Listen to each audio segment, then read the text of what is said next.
Tu rentres, première tête que tu vois, c'est Dembélé. Tu vas à ton poste, c'est Hakimi. Ah ouais, t'inquiète pas. À ce moment-là, pour moi, il n'y avait pas meilleur projet. La première journée, tu mets doublé. La deuxième journée, tu mets doublé. Ouais, là, je suis dans le bon wagon. Quand on arrive à la fin de saison, c'est quoi les offres que tu as? J'ai des intérêts, des offres de nationale. Il y a de la Ligue 2 aussi. Dunkerque vient en dernier, tu vois. Et en plus, si je te raconte comment ils sont rentrés en contact, laisse tomber. Tu vas pas me croire. Je suis comme ça, sur Insta. Romain Decaux, le directeur sportif de l'ESL Dunkerque. Qu'est-ce qu'il me raconte, lui? Et du coup, l'adaptation? Les 2 premiers matchs championnat, je suis dans le groupe, mais je rentre pas. Tu te dis que oh, je suis pas rentré. Et après, tu vois que t'es hors groupe. Et si t'as pas une prise de conscience, c'est que t'es fou. Ton premier match titu en championnat? C'est contre Pau. À quelle période? Janvier. 6 mois pour avoir sa première titu. Ouais. Est-ce que le temps te paraît long? Non. Trêve internationale, on joue un match amical contre le Havre. Je joue 45 minutes, je mets doublé passe D, un penalty. Le match d'après, je suis dans le groupe, il me fait rentrer 30 minutes. Contre Auxerre comme ça, je me dis, bon, là, c'est une équipe de Ligue 1, c'est un test, on va voir ce que tu veux. C'est quoi la plus grande leçon que tu as appris à Dunkerque? C'est travail. Le vrai travail d'un joueur professionnel. C'est quoi le vrai travail d'un joueur professionnel? Bah, je vais te donner un exemple simple. Quand j'arrive,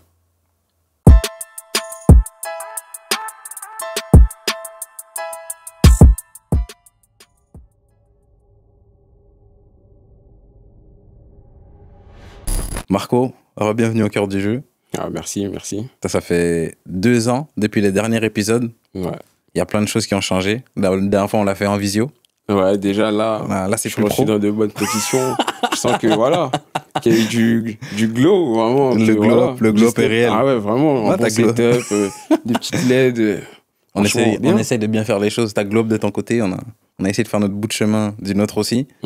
Si on parle justement de là où on est dans ce bout de chemin de ton côté, comment ont été les vacances? T'as passé un bon moment? Ouais, j'ai passé avec des amis que tu connais bien d'ailleurs. Hein. Des amis que tu connais des bien. malfrats. Bah non, pas des malfrats, quand même, des bons amis. Ah, Tanguy Ayoub, hein, tu connais, on passe à la dédicace, c'est le frère d'Ayoub aussi. Hein. Bonnes petites vacances. Ouais, 10 jours au Mexique, là. On est allé un peu découvrir le pays, la culture. Ouais. On nous a fait du bien, franchement, c'était bien. Il y a un petit film qui sort sur les vacances juste après l'épisode de podcast, non? C'est pas prévu? Non, là, tu veux mettre dans des problèmes. T'inquiète. Donc ouais, vous êtes partis en vacances, passé un bon moment. Comment se passe l'été, là? Parce que les vacances, c'est bien. Dès que la saison termine, tu coupes. On se repose, on essaie de recharger les batteries. Là, il y a le mercato aussi. C'est quoi? Comment ça se passe de ton côté? Bah, ça se passe comme, on va dire, un joueur normal, quoi. Ouais. Je m'entretiens, j'allais en vacances. Pendant les vacances, il y avait quand même un programme que les prépas m'avaient fait faire. Et vu que là-bas, bah, ils m'ont donné un programme un peu plus adapté par rapport, vu que là-bas, j'avais pas accès à une salle, tu vois. Donc, je suis le programme estival et je me prépare en attendant la reprise. Ouais. Et puis, si tu me compares un peu l'été que tu vis là avec ceux que tu as vécu les 2 étés précédents, parce que tu as eu, après Jura de Loire, une bonne saison. Donc, je pense qu'il y avait quelques sollicitations, mais c'était pas non plus des trucs de fou. L'été que tu as eu l'année passée, où là, tu as fait une grosse saison. Donc là, c'était un peu plus un truc de fou. Là, cette année, comment tu le vis l'été? C'est quoi tes préoccupations? C'est quoi tes objectifs? Tu te dis que tu es encore sous contrat. C'est-à-dire qu'en soi, tu abordes la reprise, même le mercato et toute cette période-là sereinement. Parce que tu sais que bah, tu as un club, qu'il y a la reprise qui approche, que tu vas reprendre dans ton club, que tu es déjà installé, tu vois, il n'y a pas de déménagement à faire. Tous ces trucs-là qui, quand tu as 1 an de contrat, bah, tu sais pas si tu restes, tu pars. Donc, même tu connais les préavis, tout ça. Les préavis pour le déménagement. Tout ça, les changements de box, tout ça. Là, tu es tranquille, tu sais que tu vas retourner dans ton appart tranquillement. Et en vrai, c'est mieux, en fait. Tu te sens mieux. C'est plus confortable. Ouais, c'est plus plaisant, t'es plus serein, tu vois. Ok. Bah, ça veut dire que t'es dans un bon mood, t'es dans un mood tranquille, confortable, détendu. Bah, tout pour se concentrer que sur toi et le football, en fait. Bah, c'est l'objectif, c'est les meilleures conditions aussi pour arriver à performer. Aussi. Donc, t'es dans ce mood-là. C'est le contexte parfait aussi pour faire l'épisode de podcast. Ça veut dire qu'il n'y a pas de stress, il n'y a pas de truc qui trotte dans ta tête, tu vas pouvoir nous parler de tout ça calmement. L'équipe, le 28 et 29 juillet, j'organise la conférence en ligne Réussir sa carrière pour les joueurs des niveaux nationaux au niveau pro. Sur ces 2 jours, je partagerai avec vous 5 interviews d'experts en gestion d'image, en gestion financière, en négociation de contrats, en préparation mentale et en préparation à l'après-carrière, le tout gratuitement. Le lien pour vous inscrire est dans la description. Force à tous les artistes pour la prépa et bon épisode.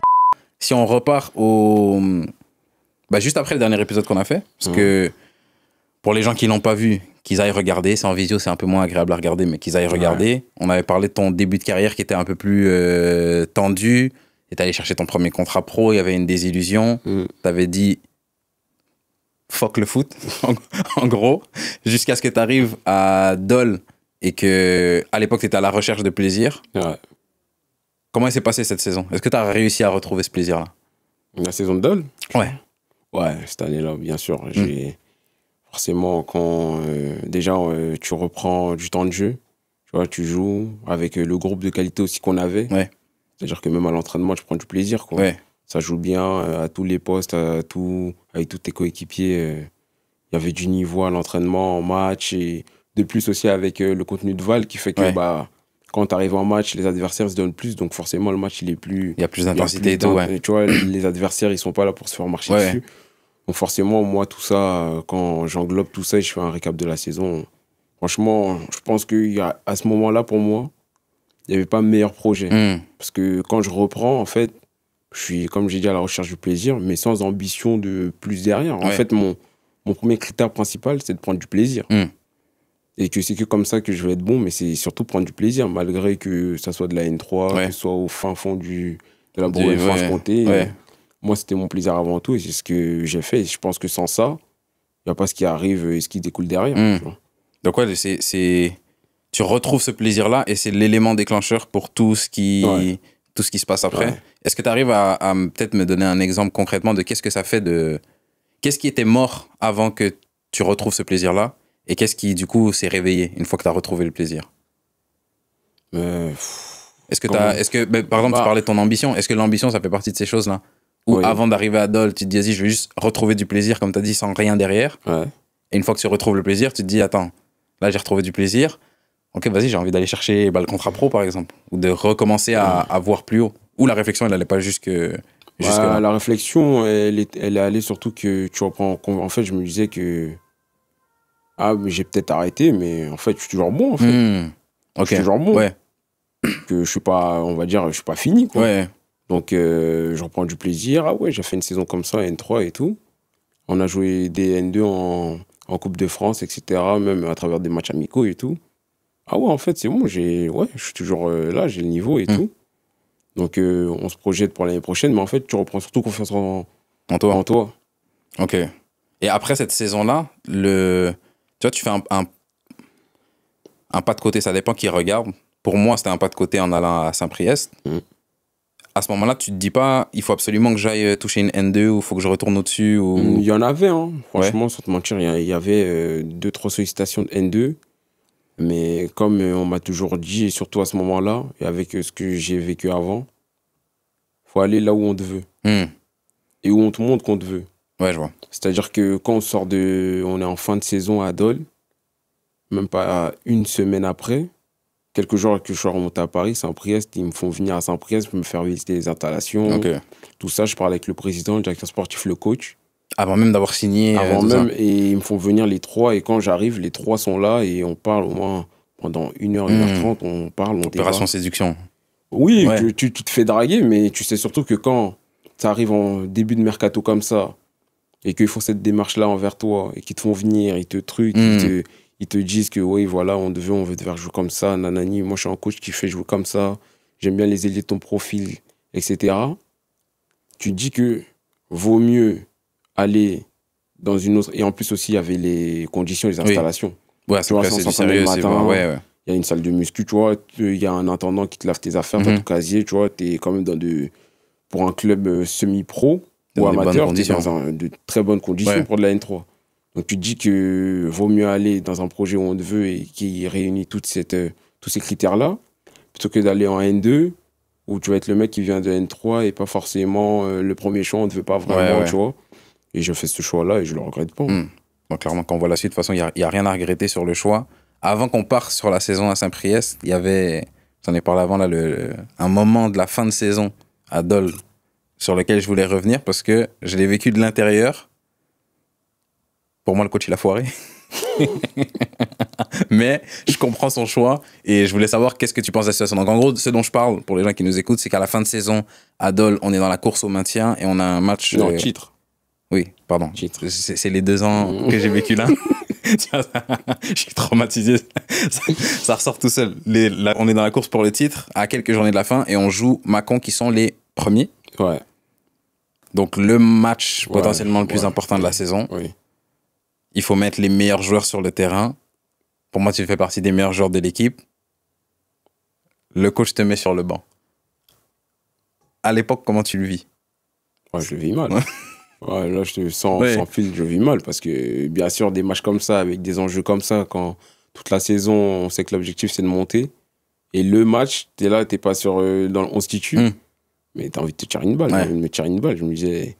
Après, c'était les choix. Après, quand tu regardes la réflexion que le coach a eue tout au long de la saison, maintenant, après, sur le là, je te dis ça avec du recul. Hein. Oui. Mais sur le coup, vas-y. Je me suis dit, quoi, vas-y. Tu vois, même quand il me fait rentrer, vas-y. J'allais parler de ton entrée en plus. Quoi, mais j'ai même pas envie de jouer. J'ai même pas envie de jouer. C'est pour ça, même si tu te rappelles, après, je crois qu'il reste des matchs. Ouais. Je crois qu'il y a un déplacement à... Même on a gagné là-bas Et il prend pas, non, c'est ça? Ouais. En tenue de Coupe de Bourgogne. Cool. Ouais. Mais on les jouait juste avant le championnat, il prend pas. Oui.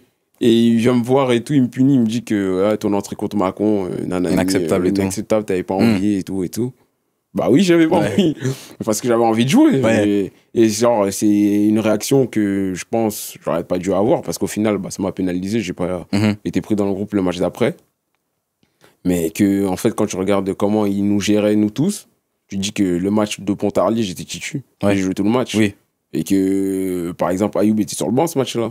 Et je pense qu'il est à ce match-là, avec tout le monde qui avait en jeu, tout le monde avait envie de jouer. Il devait avoir la mort. Tu vois.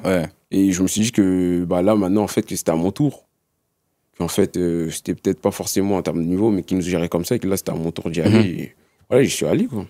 Parce que moi, je pensais que c'était un moment, que ça potentiellement pouvait être un moment important. Est-ce que toi, est-ce que c'est une leçon que tu as gardée par la suite? Est-ce que ça t'a servi, ce moment-là?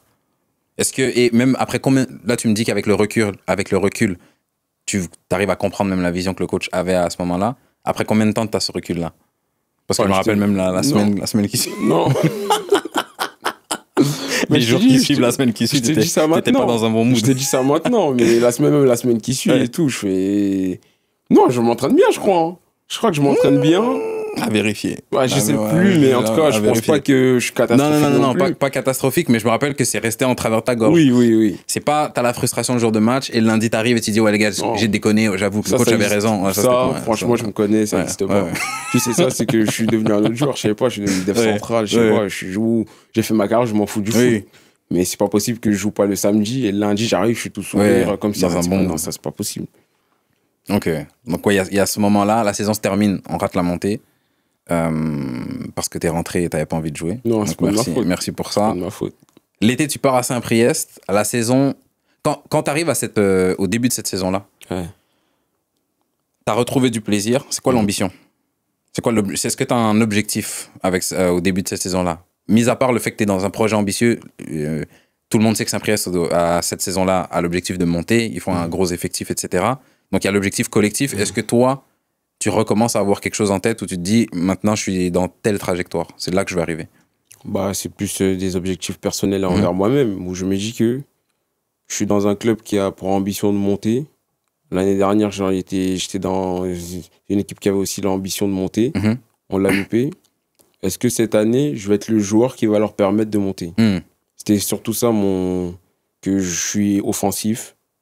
Que pour moi, être sur les côtés ou devant, c'est pareil. Est-ce que je vais être parce que quand tu regardes aujourd'hui, les joueurs qui te font gagner des matchs, des titres et tout, c'est souvent des joueurs, on va dire, offensifs ou à mon poste. Je me suis dit, est-ce que moi, à mon échelle, je suis capable de mener mon équipe, moi et mes coéquipiers, vers le titre, en fait. C'était surtout ça. Sans penser à jouer au-dessus. En fait, je me suis dit que si je joue au-dessus, ça va passer par la montée. Il faut qu'on monte. Oui. Si je veux être garanti de jouer au-dessus et de monter et d'avoir un statut où je suis pas le mec qui arrive, Je suis le mec qui a fait monter, donc même si j'arrête, bah. Je suis là. J'ai déjà mon poste, je suis déjà installé. Voilà. Ok. Donc ça, c'est l'objectif que tu as individuellement. Comment cette saison-là, elle se déroule? Bah... Et juste avant que tu nous dises ça, tu as des stats cette saison-là. Je voulais savoir, même au début, est-ce qu'il y a quelque chose que tu sens qui a changé entre Marco à Saint-Priest et Marco au Jura de Loire? Parce que j'ai ma petite théorie là-dessus que j'aimerais partager avec toi après, mais je veux savoir ce que toi, tu as à me dire là-dessus. Parce que je suis tout seul? Hein? Parce que je suis tout seul, je peux pas avec les autres? Ça peut faire partie de ça, ouais. Peut-être, hein. Franchement, je pense que ça a joué, ça. Ouais. Je pense aussi que en fait, j'étais dans un cadre où je me suis retrouvé dans des conditions que j'ai connues quand j'étais plus jeune. Je m'entraîne le matin. Ouais. Ça fait partie de la réponse aussi, ouais. Je m'entraîne le matin, j'ai tout ce qu'il me faut à disposition, des kinés, etc. J'ai un coach aussi qui est pas avare quand je demande, par exemple, tous les jeudis, tu vois, il y avait Spé attaquant, j'en ai pas loupé un de l'année. Ok. Et je pense que c'est pas anodin. Oui, c'est pas anodin que tu arrives à avoir des stats. Dès la prépa et tout, on a commencé les SP. Et que quand tu arrives à la première journée, tu mets doublé. La deuxième journée, tu mets doublé. Ça lance la machine. Ouais. Ça lance la machine. Que même toi, tu te dis que là, je suis dans le bon wagon. Ce que je fais la semaine, ça paye. Et même en termes de confiance et tout, tu prends. T'es à plus 100. Tu te dis, bon. Voilà, au bout de la quatrième journée, t'es déjà à 5 buts, un truc comme ça. Oui. Tu te dis que, et même pour aussi l'équipe, on enchaîne direct des victoires, tu vois, une série de victoires. On commence à gagner, tout le monde prend confiance et tout. C'est-à-dire que tu te dis que, ouais, c'est le bon choix, c'est le bon mood, on est dans le bon truc, dans le bon wagon, tu vois. L'équipe, je vous coupe 2 secondes pour vous dire que j'espère que vous appréciez cet épisode autant que j'apprécie le produire pour vous. Maintenant, le meilleur moyen pour vous de m'aider à en produire de plus en plus, c'est de vous abonner, de liker et surtout d'en parler autour de vous. Allez, on continue avec l'épisode. Si on part sur Saint-Priest, comment elle se déroule la saison? Tu m'as dit départ canon, vous gagnez, toi tu marques des buts, t'es en pleine confiance. Départ canon, franchement la saison elle se passe bien, on est dans nos objectifs. Et à peu près dès un peu le début, genre vers octobre et tout, tu sens que ça va se jouer entre nous et la Duchère. Ouais. Tu le sens. Ouais. Tu le sens. En plus, c'est 2 clubs rivaux et tout. 2 clubs de Lyon, je sais pas comment ils définissent ça là. Ouais. Et en fait, tu vois que c'est les équipes qui sont le mieux battues pour tenir la course tout au long de la saison. Ouais. Et les 2 équipes aussi, quand tu regardes aussi, ils sortent des grosses équipes en Coupe de France. En Coupe de France, en même temps que nous. Nous, on a un parcours un peu avec des moins grosses équipes. Mais eux, ils sortent Bastia, je crois. Je pense qu'il est tape 4-1, un truc comme ça. 4-0, ils sortent une nationale aussi avant. Et tu vois, en fait, on est un peu dans les mêmes temps de passage, les mêmes périodes. Et en fait, la Coupe de France, on va dire à ce moment-là, quand eux, ils se font sortir, nous, ça nous redonne un boost. Ok. Quand eux se font sortir la Coupe de France? Non, quand eux, ils se font sortir, mais que nous, et que vous continuez, on continue. Oui, je vois. On est dedans, mais en fait, tu te rends pas vraiment compte que, vas-y, tu passes les tours, mais tu es en train de faire un truc de fou. Oui. C'est-à-dire que tu es dans ton truc, tu dis quoi? Il y a match là, on le gagne, on passe, match de championnat. Et sans te mentir, à cette période-là, les matchs de championnat, c'était comme du gâteau. Ouais, genre t'es sur le pilote automatique. Tout le monde était réglé, on gagnait, tu vois ça. Genre, je me rappelle, on joue qui? On joue Feur en 32. On joue Feur en 32. Là-bas, un match de fou. Vraiment, je me rappelle, on arrive des conditions. Janvier, premier match. Tu vois, quand tu reviens le premier match, là, il neige, il pleut, le terrain, il est boueux, laisse tomber, catastrophique. C'est une galère. On les joue, ils sont dans notre poule en plus. Match de malade. Match diffusé, c'est le premier match diffusé. En tout cas, pour nous, tu vois, t'arrives en 32e. Ouais, 32e, c'est là qu'ils commencent à les mettre sur et tout. Laisse tomber le match. Ça part dans tous les sens. Il y a 5-3, but à la fin, ça part dans tous les sens. Et toi, est-ce que ça rajoute un truc de jouer, hein, sachant que le match, il est diffusé? Quand t'es dans le match, tu te rends pas compte qu'il est diffusé. T'es dans ton match. C'est plus après, tu vois, surtout quand tu t'es qualifié. Tu regardes les images, tu vois que, nanani, les gens, ils ont suivi, ils ont regardé et tout. Tu dis, là, c'était diffusé. Mais quand t'es dans le match, non. Tu calcules pas? Non, tu calcules pas. Et en fait, on passe ce match-là, et tu vois, on a des matchs de championnat entre. Comme je te disais, ça glisse tout seul. Ces matchs-là, tranquille. On déroule, on appuie les adversaires sans pression. En plus, il y a beaucoup de gens qui pensent que quand tu fais un parcours en Coupe de France, ça peut être à double tranchant. Ouais. Parce que parce que tu joues des belles équipes en Coupe de France. Donc, soit tu mets tout là-dessus, et puis tu délaisses un peu le championnat, et c'est là où tu commences à perdre des points bêtes. Mais après, il y a des équipes comme vous, ou comme même Rumi il y a plusieurs années, ou comme ça, même la Duche l'a fait, là, où tu as des vrais parcours en coupe et tu fais aussi un vrai championnat. Comment t'expliques ça? Je pense que ça, c'est tout le groupe. Hein. Que ce soit le staff, tout le staff, les joueurs, en fait. Je pense que ça vient de tout le monde et que tout le monde doit rester concerné. En fait, il faut le prendre, la Coupe de France, comme un plus. Ouais, je vois. C'est pas prévu que tu fasses ça, donc profite. Mais l'objectif principal, et le coach nous l'a rappelé, c'était de monter. Ouais, c'est le championnat. C'était de monter. Que oui, on passe les tours, c'est bien beau, etc.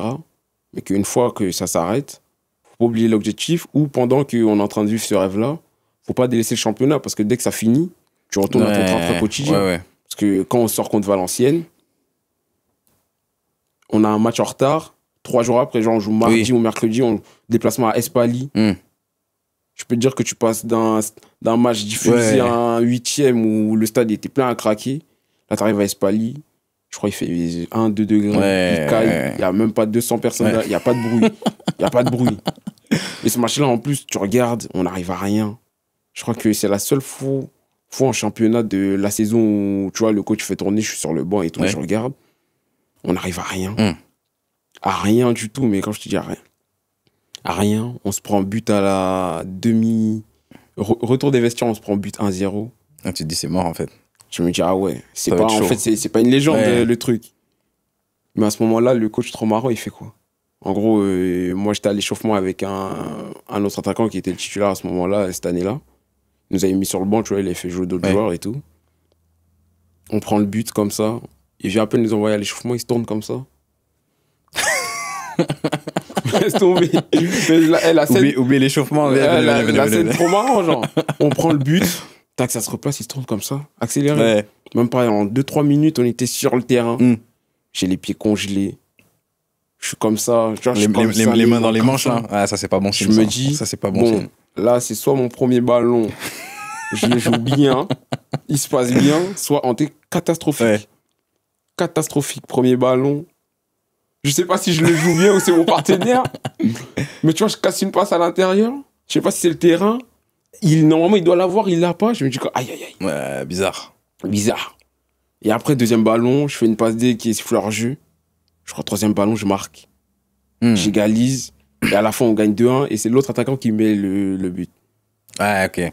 Ah, donc, même l'équipe, elle est en pleine bombe. Même le coach, il était. Ça veut dire, chaque choix qu'il fait, ça paye. Ouais. En fait, il y a tout qui va dans votre sens. Ouais, quand il changeait des joueurs et tout, ça payait, ça continuait de tourner.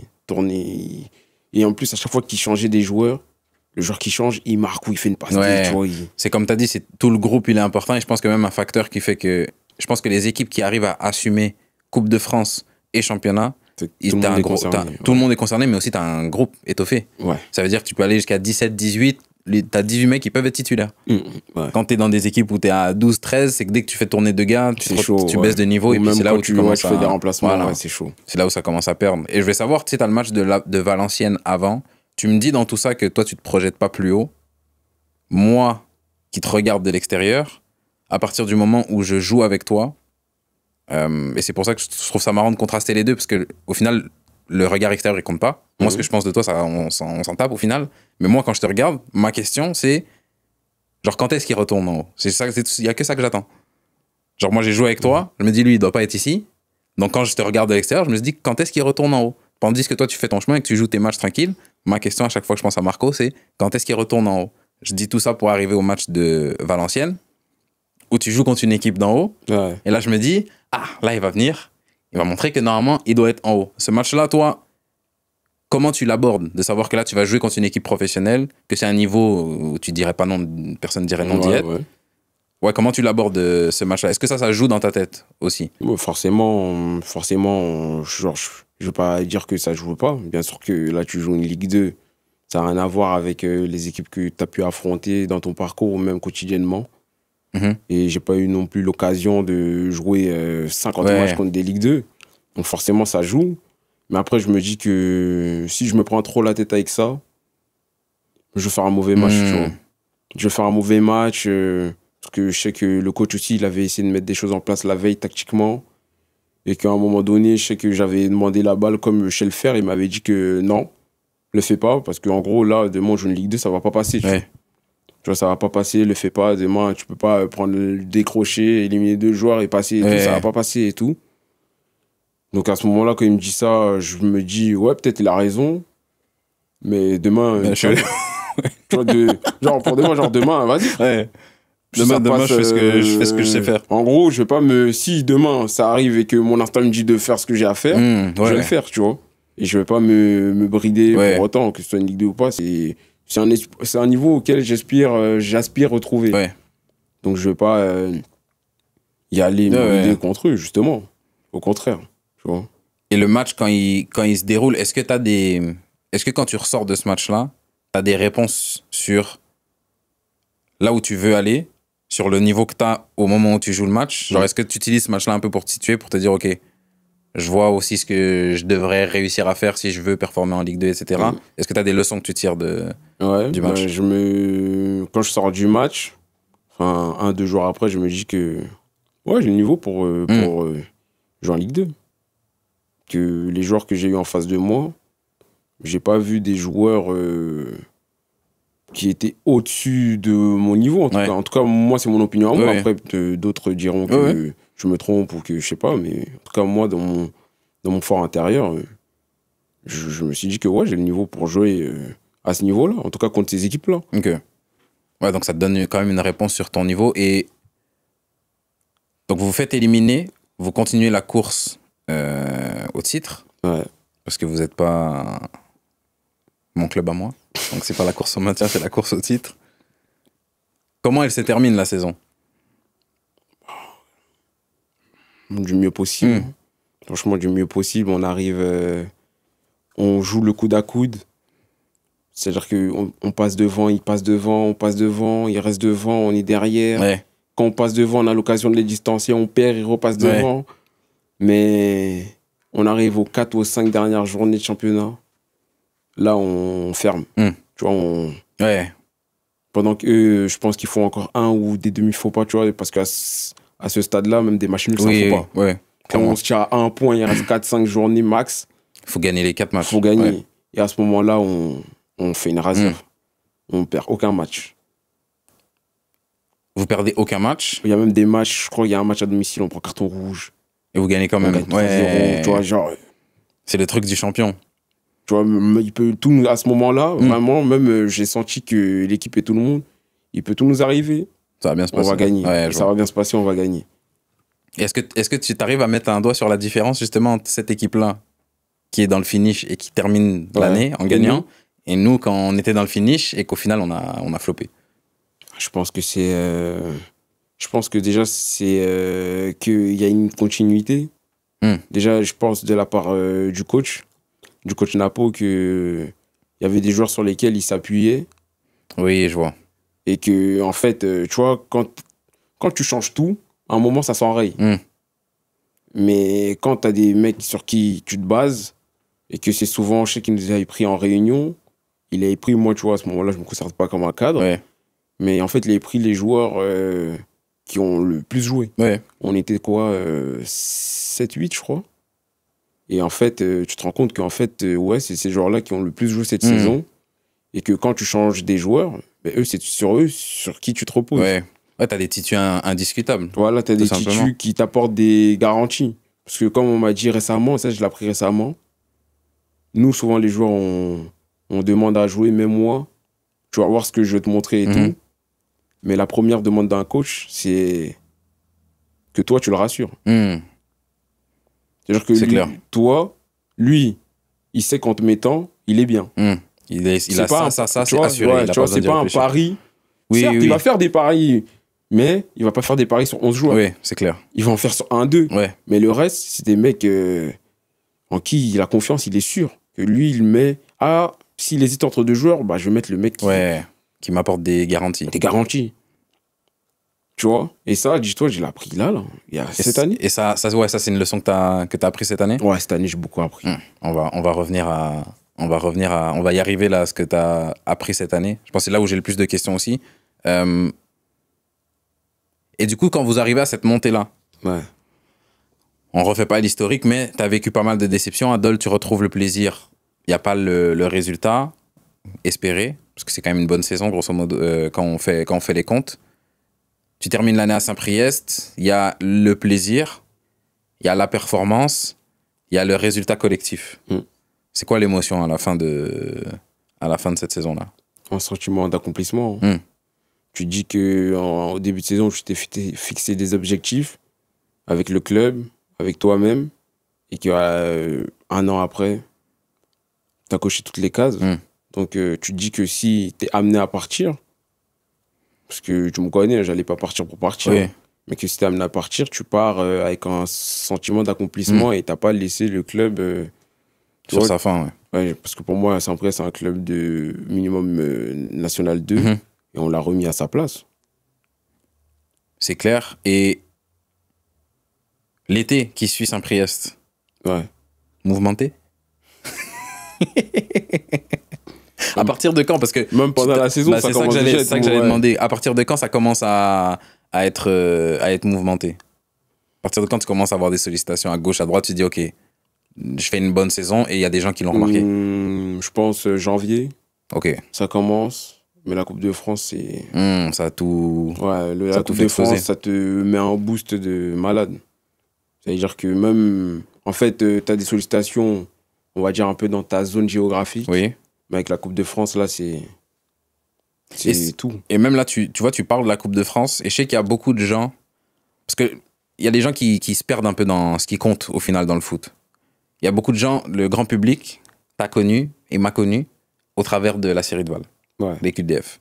Donc, ils se disent, comme c'est là que moi, j'ai connu Marco, c'est là où tout le monde va le découvrir. Donc là, le fait que, par exemple, que tu dises, bah, ma performance en championnat m'ouvre tel club dans telle zone, la Coupe de France, ça m'exporte à tout le monde. Il y a beaucoup de gens qui pensent que parce que tu as pris des abonnés avec Val, parce que quand tu mets un réel de tes actions, parce qu'il y a des trucs, ça tourne sur TikTok, etc., c'est ça qui fait que ça t'ouvre des opportunités. Je pense qu'aujourd'hui, ça peut t'en ouvrir. À quel point c'est un facteur, tu penses? Je pense que c'est un facteur plus en termes... En fait, c'est comment tu vas te vendre. Je pense que c'est plus en termes d'image. Tu vois que le club, il peut se dire, bah, lui, on va plus le prendre qu'un autre. Les deux remplissent tous les critères, mais lui, il a une plus bonne image. Tu vois, en tout cas, nous, il nous montre qu'il a une plus bonne image. Tu vois, à travers ses réseaux, à travers ci, ça. Mais en soi, avec, par exemple, la série QDF de Val, on sait que même quand on y était, il y a des joueurs de Ligue 1, de Ligue 2 qui suivent, mais c'est pas eux qui prennent les décisions. Exactement, C'est-à-dire qu'un mec, où ça se trouve, le fils du directeur sportif de je ne sais où, il peut regarder, mais il peut même aller dire à son père, mais regarde, je regarde lui, là, nanani. C'est pas pour autant que le père va dire, ah ouais, vas-y, fais voir. Mais non, ça n'a rien à voir. Je pense pas que les directeurs sportifs prennent les suggestions de leurs enfants. Il faut des trucs concrets, tu vois. Des trucs concrets, et des trucs concrets, c'est par des matchs, ou par le mec qui vient de voir à travers un match, il regarde, parce qu'il y a la performance. Mais des fois, il y a des scouts qui travaillent pour des clubs qui viennent te superviser. T'es pas au courant et souvent, tu fais pas des super matchs, mais en soi, ils ont déjà vu ce qu'ils avaient à voir de toi footballistiquement. Mais des fois, ils viennent voir ton attitude, ton comportement, comment tu réagis. Justement, même comment tu réagis quand tout se passe pas bien pour toi. Dans un match compliqué, tu vois, tu touches pas trop de ballon, t'es dans des duels qui t'avantagent pas, etc. Comment tu réagis, comment tu sers ton équipe. Et je sais que je l'ai appris cette année, après, c'était venu à des matchs, Chambéry, aller-retour, j'étais pas bon. Ouais. Tu parles de Dunkerque. Dunkerque, Dunkerque. Aller, j'étais vraiment pas bon. Mais je sais que au retour, tu vois, les moyens. Mais que le scout de Dunkerque, il avait fait un rapport comme quoi j'avais été bon dans plein d'autres trucs. Malgré que j'avais pas été bon ce jour-là avec le ballon, tu vois. Non, mais c'est important ce que tu dis. au final, je pense que l'image, elle est, comme tu as dit, elle est importante. Elle vient bonifier ce qui est déjà là, mais il faut qu'il y ait une base. Ouais, voilà. Si tu mets une belle image sur un vieux joueur, bah, tu peux bonifier le vieux joueur, mais il va pas. Voilà. Exactement. Exactement. Donc, ouais, à partir de janvier, tu sens que ça va commencer à bouger. Dunkerque vient. Quand on arrive à la fin de saison, à l'été, qu'est-ce qui se passe en fait? Comment tu prends ta décision? C'est quoi les offres que tu as? C'est quoi Explique-moi un peu ce brouhaha-là. J'ai des intérêts, des offres de nationales. Ok. Il y a de la Ligue 2 aussi. Mais Dunkerque vient en dernier, dis-toi. Ok. Ils viennent en dernier, mais avec le meilleur projet. En fait, pas... Parce que quand on t'est courtisé, tout le monde te propose, te dit que c'est son projet le meilleur. Oui. Mais en fait, ils viennent avec des termes francs. Ils arrivent, passent pas par 4 chemins. Et en plus, si je te raconte comment ils sont rentrés en contact, laisse tomber. Tu vas pas me croire. Raconte-moi comment ils sont rentrés en contact. Je suis comme ça, sur Insta. Romain Decaule veut vous envoyer un message. Sur Insta? Je te jure. Ok.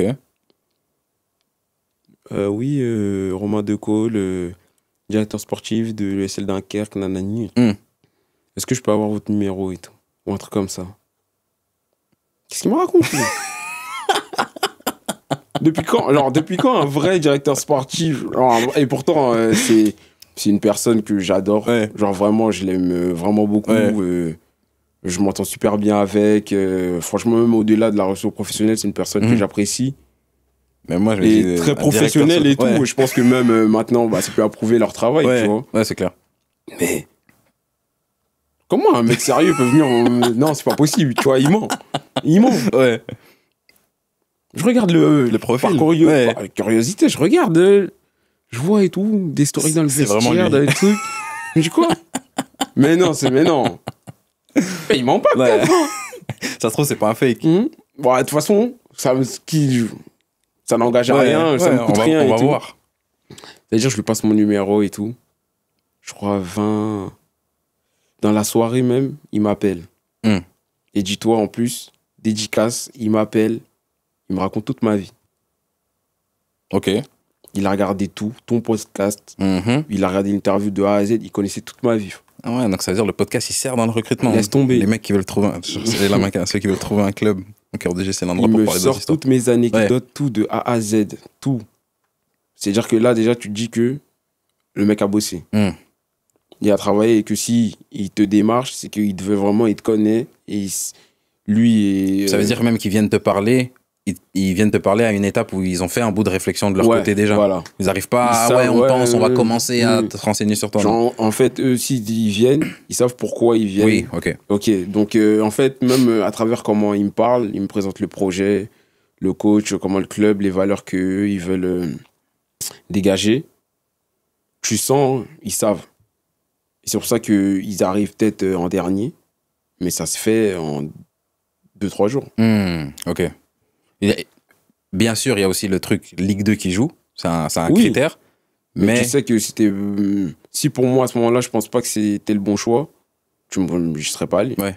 Je serais pas allé juste parce que, comme je t'ai dit, pour moi, National Ligue 2, pour un offensif, parce que je dis toujours que l'offensif, il a pas le même métier que les autres. C'est clair. Tu fais une bonne saison en National ou en Ligue 2, t'as quasiment, c'est pareil. Oui. Tu vois, c'est pareil. Donc, franchement, à ce moment-là, je pense que pour moi, c'est le meilleur projet. Et je pense que je ne me suis pas trompé. Non, je pense aussi. Et est-ce que tu arrives juste à nous détailler quoi dans son discours? Parce que tu as dit la manière dont il est venu avec les explications, la manière dans son approche, dans la démarche t'a convaincu. Quoi dans le projet t'a convaincu? Quand il a commencé à détailler ses plans pour toi et pour le club. Que eux, c'était un club qui n'avait pas peur de donner la chance à des joueurs revanchards. Que eux, ils étaient pas...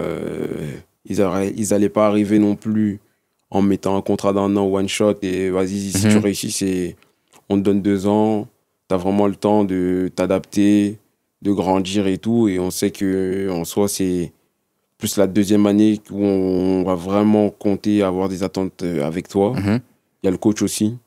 Le coach, c'est un coach de ballon. On n'a pas couru une fois de l'année. Prépa, tout compris, on ne court pas. Ballon. Toi avec ballon. Un coach qui fait jouer, qui joue au foot, qui aime jouer au foot. Ouais. Lui, tu dégages, c'est pas possible. Ouais. Même le gardien et tout, pas possible. Mhm. Tu dégages, il faut comme un fou. Ouais. Il pète un plomb et tout. Donc, et après aussi en termes de valeur, parce que une fois que j'ai Romain, je crois, un jour après, j'ai Demba. Ok. Et Demba, il me parle, il a un discours, il me parle pas une fois de football. Mm. Il me parle que de valeur, d'engagement, de personnalité. Il me dit que si on t'a choisi toi, c'est qu'on va avancer avec toi, que demain, je peux pas te garantir de jouer. Ça, c'est comme partout, on peut pas te garantir de jouer, mais que si tu viens et que tu joues pas, en gros, me trahis pas dans ton travail à toi. Mm. C'est-à-dire que commence pas à... Et là, je fais un parallèle avec ce que je faisais avant, tu vois, quand j'étais plus jeune ou même adulte, tu vois, si je joue pas, je pète un plomb. Ouais. Mais que, en soi, me fais pas ça, tu vois. Ouais. Tu continues de bosser, de travailler, que même si ça va moins pour toi et qu'on a un coach qui n'a pas peur de mettre des joueurs qui n'ont pas d'expérience ou quoi, où on connaît ni d'Adam ni d'Eve, que si tu mérites de jouer, tu joues. Mm. Et ça a été prouvé avec d'autres joueurs de l'effectif, avec plein de joueurs, parce que quand on démarre la saison, tu regardes notre effectif, tu connais qui? Personne. Ouais. Que des joueurs. Exactement comme il a décrit le projet, que des joueurs revanchards ou des joueurs sur qui ils misent. Et puis, en gros, c'est à eux de performer, de se révéler. Donc, ok, et puis oui. Donc, tous ces arguments-là, plus l'étiquette Ligue 2, plus même le contrat, on te dit, c'est pas qu'une année one-shot. Tu te dis, ok, je vais là-bas. Et t'arrives à Dunkerque. Donc, moi, de l'extérieur, je me dis, enfin, il est revenu là où pour moi, ça commence. Ouais. Et là, tu fais un truc que j'ai pas compris.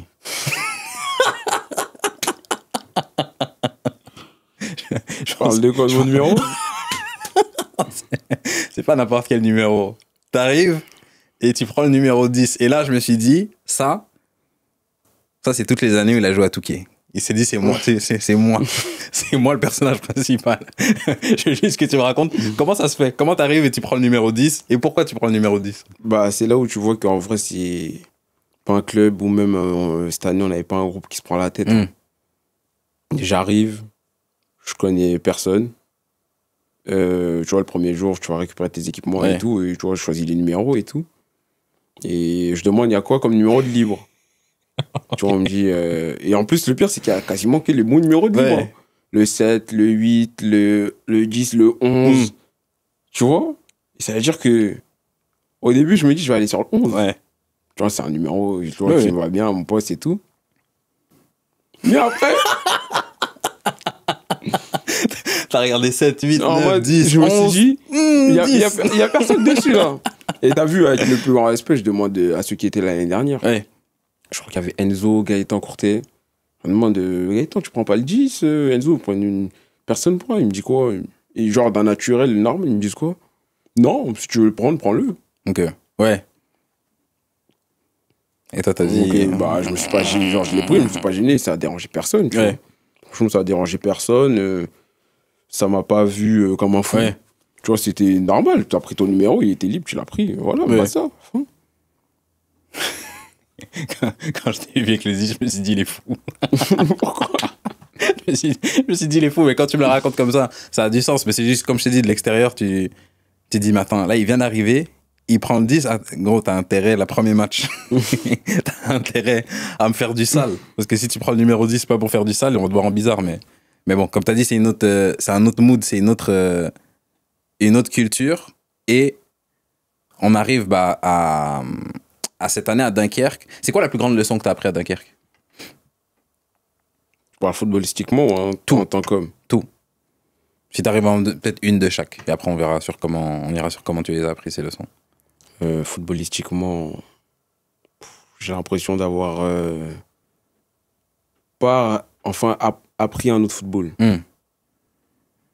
Parce qu'avec le coach, en fait, moi j'avais connu, en tout cas j'ai eu que des coachs français, tu vois. Et là, avoir un coach étranger, qui plus est portugais, comment il travaille, comment c'est un foot travail. C'est-à-dire qu'on finit le match, par exemple on est en déplacement, on finit le match, le lendemain en entraînement, il a déjà vu 3-4 fois le match. tous les entraînements sont filmés, il regarde tous les entraînements. Tout le monde. Mais quand je te dis tout le monde, il peut te sortir une action d'un entraînement que tu as fait au mois d'octobre. Ouais, je vois. Un mordu de travail, mais de malade. Et aussi, tout ce qui m'a appris. En fait, j'ai appris à mon poste, mais d'une autre manière, sans toucher le ballon. Ok. C'est-à-dire que, bah, moi, je pense que tu as joué avec moi, tu me connais. Je vais aller chercher mon ballon, je vais le demander. Je vais plus avoir un réflexe de demander le ballon dans les pieds ou des trucs comme ça. Mais là, c'est comme si on m'avait dit, arrête ça. Maintenant, qu'est-ce que tu sais faire sans ça? Qu'est-ce que tu sais faire sans ça? Aide les autres par des courses. Ça m'a fait découvrir d'autres types d'appels que je ne faisais pas avant. Même des réflexes que je ne faisais pas avant. Tu vois, des réflexes où il va y avoir un espace à l'intérieur. Toi, tu vas demander un peu plus pied pour recevoir le ballon et aller dribbler le mec. Alors qu'en fait, sur ton appel, sur le pass, tu vois, des réflexes que je n'avais pas et que, en fait, à ce niveau-là et au niveau, tu es obligé de les avoir. En fait, tu es obligé d'avoir ça dans ta poche pour pouvoir répondre à toutes les situations qui vont se présenter en match. Et même, ça te facilite. Parce que même des fois, t'as pas besoin de dribbler le mec. Hein. L'appel, le bon timing, tu te retrouves seul devant le gardien. Là, puis en plus, je me rappelle du match qu'on était venu voir avec Yubik et Tanguy contre Annecy, où le terrain, tu regardes, tu dis, mais en fait, j'ai l'impression que tout le monde est au ralenti. Le terrain, il absorbe toute ta force et tout. Et je me dis, bah, dans un match comme ça, typiquement, jouer des 1 contre 1, c'est pas possible. Faut démarrer, mais si le terrain il t'empêche de démarrer, maintenant, t'as quoi d'autre t'as quoi d'autre dans ton, comme t'as dit, dans ta boîte à outils pour faire mal à l'adversaire. Donc ça, c'est la leçon footballistique. Ouais, c'est genre comme si j'ai appris un autre football. Et franchement, en fait, sur mes qualités, je les ai toujours, mais avec 2 fois, 3 fois plus de bagages. Avec d'autres choses pour les étoffer autour. Et en tant qu'homme, c'est quoi la plus grosse leçon? C'est travail. Hein. Mais genre le vrai travail. En fait, le vrai travail d'un joueur professionnel. C'est quoi le vrai travail d'un joueur professionnel? Bah, je vais te donner un exemple simple. Quand j'arrive, je suis un joueur de Ligue 2 avec un professionnalisme d'un joueur de 5e division. Ok. Ça ressemble à quoi le professionnalisme d'un joueur de 5e division? Ça veut dire que non, c'est pas forcément que tu dors tard et tout, parce que je me couche aux bonnes heures et tout, mais c'est que ce que tu mets dans ton quotidien pour pouvoir performer tous les jours, que ce soit par l'alimentation, la récup, le sommeil, c'est-à-dire que tu peux dormir, mais dormir aux bonnes heures, les siestes, toutes ces choses-là qui font que, en fait, quand tu te lèves pour aller, tu es sur le terrain, tu puisses être à 100% tous les jours. Pour pouvoir performer tous les jours. Et ça, en plus, c'était le coach qui m'avait dit, joueur de Ligue 2, mais professionnalisme, 5e division. Mais après, je venais de 5e division. Oui, donc c'est normal. Mais c'est un truc où tu es obligé d'apprendre sur le tas. Ouais, j'apprends sur le tas et je pense que, en fait, quand tu assimiles la nouvelle manière de jouer du coach, le professionnalisme que je dois mettre en place autour de moi, le rythme aussi, tu vois, le rythme même technique, tactique, etc. Tu vois, tout était un cran au-dessus, donc je dois m'adapter à tout ça, mais tout d'un coup. Ouais. Et tu l'avais un peu vécu, entre guillemets, au PFC. Mais c'était pas pareil, j'étais un jeune. Voilà. Là, le contexte, il est différent. Il est différent. En fait, j'étais un jeune et en plus, tu vois, t'es un jeune, premier contrat pro dans un groupe pro et avec pas on va dire, entre guillemets, le même standing de club et pas les mêmes concurrences. Oui. Tu vois. En fait, premier contrat pro comme ça, t'es là plus pour apprendre, etc. Aux côtés de ces joueurs-là. Oui. Mais là, tu viens, tu veux jouer, t'as l'opportunité de jouer, mais on va pas te le donner. Faut que t'ailles le chercher. Mais pour aller le chercher, faut mettre tout ça en place. Parce que si t'es pas au point, le coach, il va pas te faire jouer. Si tu le mérites pas, le coach, il va pas te faire jouer. Nous, c'est ça. Et n'importe qui, hein. Statut, pas statut, jeune, vieux. Si tu mérites pas de jouer, il estime que tu mérites pas de jouer. Tu vas pas jouer. Tu joues pas. Et du coup, l'adaptation, il y a tout ça que tu dois apprendre en même temps que performer, qu'aller gagner ta place. Je m'en rends pas compte dès le début. Hein. Ok. Ça vient... En fait, ça vient quand tu vois que tu joues pas. C'est là où tu commences à te poser des questions, à essayer d'évaluer qu'est-ce qui est en train de se passer. Ok. Parce qu'il y a la prépa, tu connais, tout le monde joue. Les 2 premiers matchs championnat, je suis dans le groupe, mais je rentre pas. Et tu vois, t'es dans le groupe, tu rentres pas et tu te dis que. Pourquoi je suis pas rentré? En plus, en offensif et tout. Non, en fin de match, tu me fais croquer. Tu vois, les 2 premiers matchs, en plus, je crois qu'on perd. Je dis, bah, c'est des matchs où tu peux faire rentrer en offensif pour essayer d'aller chercher un. Et après, tu vois que t'es hors groupe. Et si t'as pas une prise de conscience, c'est que t'es fou. Ou alors, tu te demandes pas pourquoi tu joues pas, c'est que t'es fou. En tout cas, pour moi, c'est que. Bah. Oui, non, mais ça se tient. Et quand tu te poses la question, toi, c'est là où tu arrives à ces réponses-là? À quelle réponse tu arrives, en fait? Bah, j'arrive au réponse que si je joue pas, c'est pas de la faute. Même mon entourage, ils me disent mais le coach, qu'est-ce qu'il fait? Il te fait pas jouer, etc. Pas de la faute du coach. Si je joue pas, c'est de ma faute. Donc, dites pas que c'est la faute du coach ou je sais pas quoi. Si je joue pas, c'est de ma faute et c'est à moi de faire plus pour pouvoir mériter ma place sur le terrain, dans le groupe déjà, et ma place sur le terrain de jouer. Et tu vois, ça quand tu es joueur, j'ai l'impression que c'est un bon réflexe, mais j'ai l'impression que ça fonctionne pas si on te guide pas. Soit si on te guide pas, ou si tu trouves pas les bonnes réponses sur qu'est-ce que tu dois faire. Tu sais, je joue pas, le coach me met pas. Mon premier bon réflexe, c'est pas la faute du coach, c'est moi. Il y a quelque chose que moi je dois mieux faire. Mais maintenant, si tu trouves pas la bonne réponse à ça, ça se trouve tu vas rester sur le banc toute l'année. Ouais. Donc comment tu trouves les bonnes réponses à comment tu trouves la réponse à la question quelles sont les choses que je dois mieux faire pour arriver à jouer? Bah, en fait, je vais en revenir au Romain Demba, tu vois. Ok. La construction de l'effectif. Oui. Parce qu'ils n'ont pas construit un effectif pour construire un effectif.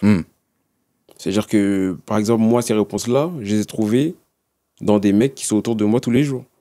Quand tu vois des anciens ou des mecs de mon âge, par exemple, un mec qui s'appelle Diogo Queiroz, champion d'Europe avec le Portugal, U17 ou un truc comme ça et tout. Plus professionnel que lui, il n'y a pas. Ok. Il n'y a pas. Lui, on a le même âge. Hein. Et le pire, c'est que quand on nous regarde tous les deux, on me dit, mais non, t'as pas son âge, c'est pas possible. Tu vois, genre, tu fais 10 fois plus jeune que lui, il fait 10 fois plus sérieux, mature que toi. On a le même âge. Hein.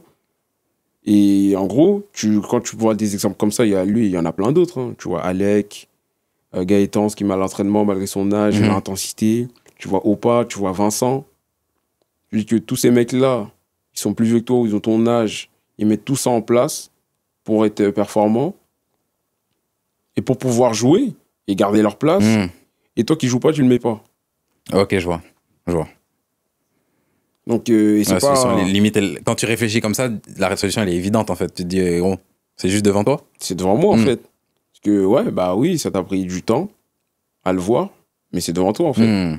Et qu'en fait, t'as pas besoin de parler avec ni Romain, ni Demba, ni le coach, ni le staff, chercher à savoir pourquoi elles jouent pas. La réponse, elles sont là. Elles sont là tous les jours. Tu te lèves le matin, les petits déj, elles sont là. Dès le matin, tu vois Vincent, il a son shaker de prot. Les prots, je connaissais même pas ce que c'était, là, cette année. Je savais même pas ça servait à quoi. Ouais. Et du coup, tu vois ces réponses-là. Comment elles... Tu sais, il y a ce début de championnat-là où t'as pas trop de temps de jeu. De temps en temps, on discute. De temps en temps, le plus souvent, j'ai des échos, tu sais, par Yubi qui parle beaucoup avec toi et tout. Comment ça se passe pour Marco, il me raconte un peu. À partir de quand il commence à y avoir de l'impatience? Où tu te dis, ok, genre, je vois qu'il y a des choses sur lesquelles je peux être meilleur, être mieux. Je fais des efforts. Gros, il va falloir me lancer, parce qu'à un moment donné, même si je fais tous les efforts et qu'on me dit c'est bien, mais que je reste sur le banc et que je rentre pas, au final, on est là pour jouer, tu vois. Ouais. Donc, est-ce qu'il y a un moment où cette impatience-là, elle commence à monter? Bah, forcément. Moi, je suis genre de foot. Hein. Je suis content, je suis heureux que quand je joue des matchs, pas des entraînements, etc. Donc, forcément, il y a de l'impatience à un moment. Mais c'est pas de l'impatience qui va me frustrer. Où je vais venir, je vais faire la tête. En plus, c'est pas dans mon caractère et tout. Mais c'est que tu peux pas être impatient parce que... C'est un peu dans ton caractère, là. Il y a la petite voix qui m'a dit, John, tu peux pas laisser passer ça. C'est clairement dans ton caractère. Je t'ai vu bouder. Oui. Voilà. Oui, non, mais moi, tu prends mes éducateurs qui me connaissent, là, je sais pas si on va voir la vidéo, mais je suis un gros boudeur. Là, quand t'as dit ça, dans ma tête, j'ai vu Yubi, j'ai vu tous les gars dire, attends, tu l'as laissé dire ça, là? Non, mais justement, dis-toi que je suis un gros boudeur. Mais que là, en fait, t'es face à des gens qui ont une parole. C'est-à-dire que quand le coach, il dit, je vais faire ça, je le fais. Un joueur qui mérite pas de jouer, il joue pas. Un joueur qui mérite de jouer, il joue. et que, comme il dit souvent, c'est vous qui faites la décision. Et ça veut dire qu'après, pendant que toi aussi tu pousses, il y en a aussi qui poussent aussi, ouais. Ils poussent ou même qui gardent leur place, tu vois, ils performent, on va pas les enlever, mais que ta chance, tu vas la voir, ou alors tu vas faire en sorte de la voir, mais c'est toi qui décides. Ouais. Et je sais que moi, ça a commencé trêve internationale, on joue un match amical contre Le Havre. Oui. Là-bas. Tu vois, temps partagé et tout, je joue 45 minutes. Je mets doublé passe D, un penalty créé. Le match d'après, je suis dans le groupe, me fait rentrer 30 minutes. Ok. Ah, donc, comme tu me disais, c'est là où quand tu as des exemples concrets que si je suis bon, je vais jouer, tu te poses pas les mauvaises questions. Tu te dis, si je joue pas, c'est qu'il y a une raison. Voilà. Clair. Ok. Que là, quand tu pousses le truc, c'est pas un menteur, le coach. Action-réaction. Le match d'après, il m'envoie il me fait rentrer ma première entrée en professionnel. Première entrée en professionnel. Et il me parle pas plus que ça. En gros, oui, je sais que c'est il me lance comme si, en gros... comme si t'es normal, t'as mérité ta place. Voilà, en gros, je te fais pas rentrer pour le plaisir. De toute façon, t'as vu que je te fais pas rentrer pour le plaisir. Parce que là, j'estime que t'es le plus apte à apporter là, tu rentres. Mais quand tu rentres, t'entends rien. Je m'échauffe. Je m'échauffe. En plus, on prend un bouillon pas possible. Il y a 3-0 pour Laval à la mi-temps. On revient de la mi-temps, je crois, on met 3-1. Ouais. Il décide de me faire rentrer. Quand il t'appelle, il y a l'entraîneur adjoint, il vient avec les consignes et tout. C'est bien arrêter tout ça, les consignes. C'est comme si je suis dans l'eau. J'entends rien. Ouais. Vraiment, je me dis, mais... En gros, là, il parle. Mais je t'assure, en plus, j'essaie vraiment d'être concentré. Que de l'eau, j'entends rien. T'entends rien, rien à voir. Tu te dis, tu rentres dans l'inconnu. Vraiment, il m'a parlé. Là, s'il y a coup de arrêté, je sais pas.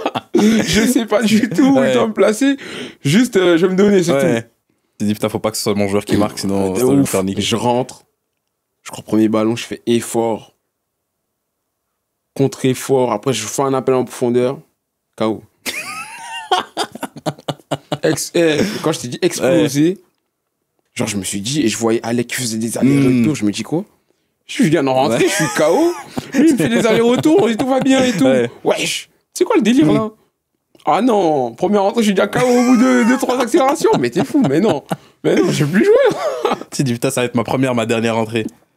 La tête, mais rentrer dans les matchs, c'est trop dur. Bah, mais en plus, j'imagine qu'au niveau comme ça, le match, il est déjà emballé et tout. Trop dur. Quand tu rentres là, c'est trop dur. Trop. Et est-ce que cette première entrée, elle fait du bien quand même? Est-ce que... Ouais, au moral, ouais. En fait, tu dis, ouais, j'y suis. Elle vient après combien de temps? Je crois qu'elle vient en octobre. Hein. Mi-octobre, je crois. Après la trêve d'octobre, un truc comme ça. Mais... Elle fait... Parce que tu te dis que t'as pas fait tout ça pour rien. Oui. Et quand je dis tout ça, j'englobe tout. Oui. De Jura-Dolois à Saint-Priest, même avant. T'as pas fait tout ça pour rien. Et que surtout là, ce que t'es en train de mettre en place là, c'est pas pour rien. Et il y a cette première entrée. Comment se passe la suite de la saison? Parce qu'il y a une période, t'arrives dans des périodes où tu entres de plus en plus. Jusqu'à arriver, on arrivera à ta première titu. Mais ouais, comment tu vis ton adaptation maintenant qu'il y a l'adaptation au niveau, l'adaptation aux entraînements, l'adaptation à la vie, il y a l'adaptation au jeu aussi. Parce que là, maintenant, tu as du temps de jeu. Tu la juges comment, cette adaptation-là? Je la juge, je pense, plutôt bonne. Hein. J'essaye à chaque fois de donner le maximum, d'essayer de mettre aussi mes qualités en valeur, d'essayer d'apporter ce que j'apporte à l'équipe et aussi essayer de prendre du plaisir aussi, hein, surtout. Mais lié à la performance. Parce que faire des gestes farfelus pour en faire, tu vois, je connais mon jeu. En soi, là, même moi, aujourd'hui, je vais te dire quoi, je prends pas de plaisir dans ça. Je peux prendre du plaisir à faire le geste efficace, tout en restant dans mon style, mais faire le geste efficace et que ça débouche sur quelque chose derrière. Aujourd'hui, en tout cas, je prends 10 fois plus de plaisir à ça que de attraper un mec sur un côté, le taffer et après, vas-y, ça débouche sur rien. Tu vois. Ouais, je vois. Et ouais, il y a ton approche. Est-ce que le niveau te force aussi à adapter ton style? Dans le sens où, tu sais, il y a beaucoup de gens... Mais... Non, je vais pas me mettre dans ces gens-là, moi, je connais mon ballon. Il y a beaucoup de gens, quand même, qui regardent et qui se disent... tout bêtement, il driblait beaucoup plus. Il driblait beaucoup plus à Jura-de-Loire. Il driblait beaucoup plus à Saint-Priest. Pourquoi il dribble moins? Pourquoi il dribble moins? Pourquoi il dribble moins? Moins besoin de dribbler. Vu comment on joue et comment t'as pas besoin de toucher. On fait souvent des exercices à l'entraînement où le coach, il met jamais de nombre de touches. Hein. Il limite jamais, hein, c'est toujours libre. Mais il dit toujours, c'est votre décision à vous. Et que quand tu te positionnes pour jouer en une avant et tout, t'as pas besoin de dribbler. Ouais. Si t'as vu avant, t'as analysé, t'es prêt à jouer en une, il dit toujours prêt à jouer en une. Si tu dois mettre 2, tu mets 2. Si tu dois mettre 3, 4, mais prêt à jouer en une. Et que si tu peux jouer en une, tu joues en une, ça accélère tout. Et qu'en soi, t'as pas besoin de dribbler tout le temps pour pouvoir être efficace, apporter, être dangereux et tout. Ouais. C'est pour ça que je t'ai parlé tout à l'heure des appels, oui, d'autres choses qui te permettent d'atteindre l'objectif. Et que justement, quand tu vas dribbler, et là, le mec, tu vas le tuer. Parce que de tout le match ou de tout le truc, il sait pas que tu dribbles, il sait même pas ce que tu fais, il sait pas. Si tu fais que des appels, tu remises en une, tu joues, tu pars en profondeur, tu demandes un peu pied, tu combines un peu intérieur. Et puis là, tout d'un coup, tu viens, tu prends un contrat. Ouais. En plus, t'es latéral. Ouais, c'est le cauchemar, ça. Le cauchemar. Ouais. Le mec, il fait quoi, en fait? Et en plus, et aussi, il faut pas oublier que il y a mes qualités, il y a les qualités des autres, mais au service d'un collectif. Que tu peux pas que venir jouer pour ta pomme. Il y a un environnement autour de toi. Il y a des gens qui font des appels, il y a des gens qui t'ouvrent des espaces, tu dois ouvrir des espaces pour des gens. Ouais. Et du coup, le temps de jeu augmente. J'imagine parce que les performances suivent, tu arrives de mieux en mieux à assimiler ce que le coach demande. Il y a la Coupe de France aussi qui permet de jouer des matchs et de se montrer. Ouais, mais on va dire il y a les titus en Coupe de France, mais je veux dire la première vraie titu, c'est Auxerre. Hein. Parce que tu vois, là on est une Ligue 2. Ma première titu, on va dire, j'ai joué Béthune le premier tour. J'ai joué Aubervilliers. Ouais. J'étais cata en plus. Ouais. Cata de ouf. Cata de ouf. Oh là là, j'étais... Tu vois, et le pire, c'est que tu t'entraînes bien et tout, et au moment où on te met titu, tu floppes. Tu te dis, mais laisse tomber. Tout ça pour jouer comme ça, là. Laisse tomber, genre, t'es mort. Et le coach, non, il en tient pas rigueur. On arrive, je crois qu'on joue le lundi soir, parce que comme on faisait des bons résultats, ils aimaient bien nous mettre le lundi soir. Et je crois le week-end, on jouait à Auxerre. Et le lundi, je rentre, je crois que c'était contre Caen. Je provoque un penalty, on gagne 3-1. Il y a la semaine d'entraînement. Je fais une bonne semaine, mais à aucun moment je m'attends à ce que le coach me mette titu contre une Ligue 1. Contre une Ligue 1 comme ça, et c'est là où tu vois que aussi le coach, il a le caleçon rempli. Parce qu'il me met, mais il ne met pas que moi, il change tout le monde. Hein. Genre du 11 qui a joué le lundi, il change peut-être 7-8 joueurs, et les joueurs qui ont joué le lundi, il y en a au moins 2-3 qui ne sont pas à leur poste. Ok. C'est-à-dire que on reste sur le truc, il dit quelque chose, il le fait. Et ça veut dire qu'on arrive, on regarde, moi, quand je vois la compo, je me dis, il me met, il change tout le monde comme ça. Là. Rien à foutre. dans le plus grand des calmes. Lui, il met, vous me prouvez que vous êtes bon à l'entraînement. Là, il y a la Coupe de France, c'est du temps de jeu pour vous. Je vous mets. Et on travaille depuis assez longtemps, vous avez assimilé. Maintenant, il a même dit, ça va être une réponse pour moi pour savoir si... En championnat, je peux changer comme ça. Changer de n'importe qui et tout. Je te mens pas, on arrive contre Auxerre. Contre Auxerre, comme ça, je me dis, bon, là... Il n'y a pas le choix. En plus, Auxerre, on va chez eux. Là-bas, il y a beaucoup d'équipes aussi de Ligue 1 qui ne sont pas allées gagner là-bas. C'est compliqué et tout. Genre, cette année, ils font vraiment une bonne saison. Tu te dis, bon... Là, aujourd'hui, il va falloir les sortir. Si tu les sors pas, aujourd'hui, dans la tombe direct, moi je l'ai pris comme ça. C'est aujourd'hui, si tu les poses pas aujourd'hui, tu vas jamais les poser, c'est mort. C'est aujourd'hui où... Voilà. Et même pour toi, c'est un test. Là, c'est une équipe de Ligue 1. Pas une équipe de Ligue 1 qui joue le maintien. Une bonne équipe de Ligue 1 à ce moment-là, tu vois, qui... On va voir ce que tu veux. T'arrives dans le... J'arrive dans le couloir. Diomandé, Akpa, tu vois, des tas des costauds comme ça. Je regarde comme ça. En vrai, hein. Bah les couilles, frère.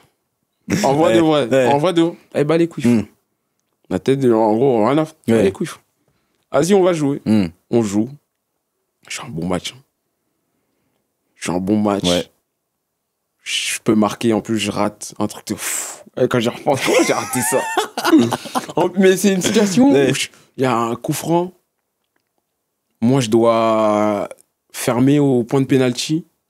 Mais je sais pas pourquoi. Je vois le ballon partir, je la sens, je vais au deuxième. Gaëtan, il est juste devant moi. Il va mettre la tête. Et genre, le but, il est là. Hein. Comme ça. Je la vois. Je sais pas comment je me retrouve. Je dois pas me retrouver au deuxième. Je lui laisse. Il la laisse au dernier moment. Je la prends un peu demi-volée comme ça. Elle passe juste au-dessus de la barre. Mais je suis genre... Ça, à ce moment-là, je me dis, je suis comment? En plus, c'est quoi? C'est 0-0 à ce moment-là? Non, il y a 1-0. 1-0. Mais genre, là, si je marque, c'est 2-0 avant la mi-temps et tout. Laisse tomber. Je me dis, putain, comment ça peut être mon premier but qui loupé comme ça, là. Contre une Ligue 1 en plus. Et est-ce que, tu vois, une fois que le match il commence sur cette première mi-temps-là, parce que oui, quand tu joues, t'as pas trop le temps de réfléchir. Peut-être c'est juste moi qui suis fou. Mais moi, quand je joue, des fois, il y a des moments où tu... Oui. Je joue, je réfléchis pas, mais il y a des moments où il me touche ou un truc où t'es là, tu te poses, tu te dis, je suis en train de faire un bon match. Et après, vas-y, c'est reparti. Ou, je suis en train de faire un vieux match. Et après, c'est reparti. Toi, est-ce que t'as des réflexions pendant le match où tu te dis, putain, là, on joue une Ligue 1, je suis en train de faire mon match, j'ai des réponses, du coup, je commence à avoir des réponses, il faut terminer le match, mais... Non, pendant le match, j'y pense pas, mais quand il y a des sorties de balles, moi, souvent, je te mens pas, je peux pas être concentré. Ouais. Je regarde dans les tribunes comme ça, je regarde, je me dis quoi? Je me dis quoi? Ouais, c'est rempli quand même. Il y a je vois, ça commence à chanter, à pousser, je dis quoi? Ouais, putain, l'ambiance c'est bien stylé quand tu joues en fait. Hein. Mais tu vois que des trucs de, comme je t'ai dit, un mec qui découvre quoi. Ah ouais. Des trucs de touristes là où tu dis, ah ouais, c'est bien et tout. Putain, le terrain il est bien. Tu vois, genre, pas de rebond et tout, tu vois, mais des trucs en vrai, quand t'as connu la N3, terrain comme ça, frère. T'as jamais normalement. C'est que quand tu joues l'essence, peut-être. Voilà. Sinon, t'as pas. Là, c'est le train-train quotidien. Et en plus, quand tu joues l'essence, il n'y a personne autour, parce que personne vient aller voir. Là c'est, comme t'as dit, là, match de gala. Gaëtan Perrin, tout ça, tu te dis, ah ouais, Onaïou, il a un coup de rein, lui. Mais, pareil, tu te dis, ah ouais, mais lui, là, je lui ai accroché. J'ai mis une fan de corps que je mettais là-bas, il est parti. Ah ouais, vas-y, on joue. Continue à jouer. Et le match, il se déroule, on se qualifie et tout. Et là, à la fin du match, en plus, après, c'est la trêve, tu vois. Quand tu rentres chez toi, t'as des réponses. Tu te dis que je peux. Ça demande beaucoup d'efforts au quotidien, mais que je peux. Que j'ai le niveau. C'est pas question de niveau, c'est question de... Ça dépend de toi, en fait. Est-ce que tu penses que c'est ça le plus dur, justement? C'est pas de performer à l'instant T ou le jour J ou quand t'as ton opportunité, mais c'est de répéter. Répéter, parce que quand tu sais que c'est là, on va dire, peut-être, t'es au bord de la falaise, c'est soit tu meurs, soit tu vis. En soi, on est des êtres humains, c'est un instinct de survie. C'est pas dur mais le répéter toutes les semaines, tout le temps, à l'entraînement, sur plusieurs saisons, c'est là où c'est chaud. C'est là que tu vois qu'en fait, c'est un travail de tous les jours, de tous les instants. Même quand t'es en vacances, en vrai, t'es pas en vacances. Puis j'avais ce truc-là aussi, parce qu'il y a beaucoup de mecs qui disent... qui utilisent les résultats, par exemple, en Coupe de France, pour dire, vous voyez, la N2, la N3, c'est pas si loin du niveau pro. Et moi, je me dis que dans la qualité intrinsèque des joueurs, il y a des cas où c'est vrai. Là où, même moi, avec le recul, je sais que, par exemple, être pro, il aurait fallu que je sois quelqu'un de différent pour atteindre ce niveau-là. C'est que, même dans les périodes chaudes de ma vie, comme tu disais, dos au mur, 1 semaine, 2 semaines, 1 mois, 3 mois, je suis capable de me mettre une ligne directrice et de la tenir. 4, 5 mois, 6 mois, je retombe dans des travers. Et les trucs, c'est que les mecs au haut niveau, ils font ça 1 an, 2 ans, 3 ans. Lâche pas. Voilà. Et c'est là où je pense que des fois, on voit pas la différence. Le mec de N2, ce qu'il a dans les pieds, peut-être ça se rapproche d'un mec de Ligue 2. Oui, ou même plus. Ou même plus. Mais tout ce qu'il y a autour. Tout ce qui est autour. Parce qu'en fait, t'arrives à un niveau où tout le monde a de la qualité. Mais c'est genre combien de temps sur la durée tu vas mettre tes qualités en avant, mais ça va pas dépendre que de ton talent. Ça, c'est le travail autour qui va te permettre de montrer tes qualités tout le temps. Et c'est ça le plus dur, parce que pendant que toi, tu vas peut-être un peu plus lâcher, il y en a d'autres qui lâchent pas. Ouais, ils lâchent pas. Ils ont faim encore. Ils lâchent pas, que ce soit des adversaires ou des coéquipiers. Parce que c'est peut-être le match, tu vois, un peu moins un truc. Le mec en face de toi, il va rien te donner. Parce que là, t'es, comme on dit, là, c'est la jungle, c'est un monde de croque-mort. Tout le monde mange. Le mec en face de toi, il a aussi envie de gagner. Il a des trucs, il a une carrière, il a des ambitions. Comme toi aussi, t'es là, t'as des ambitions. Donc toi, tu vas te relâcher un peu. Lui, aujourd'hui, ça fait un bon match en plus pour lui. Ouais. Il va pas te laisser. Ça se trouve que même lui, il se dit quoi? Ouais, bon, toi, t'es bon un peu en ce moment et tout. C'est contre toi que je vais... Tu vois?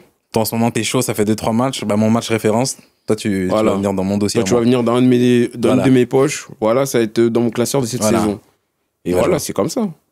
Et c'est ça aussi qui... Après, si t'as envie d'être ridicule, bah, tu te laisses aller à chaque fois. Après, au final, tu vas plus jouer. Ouais.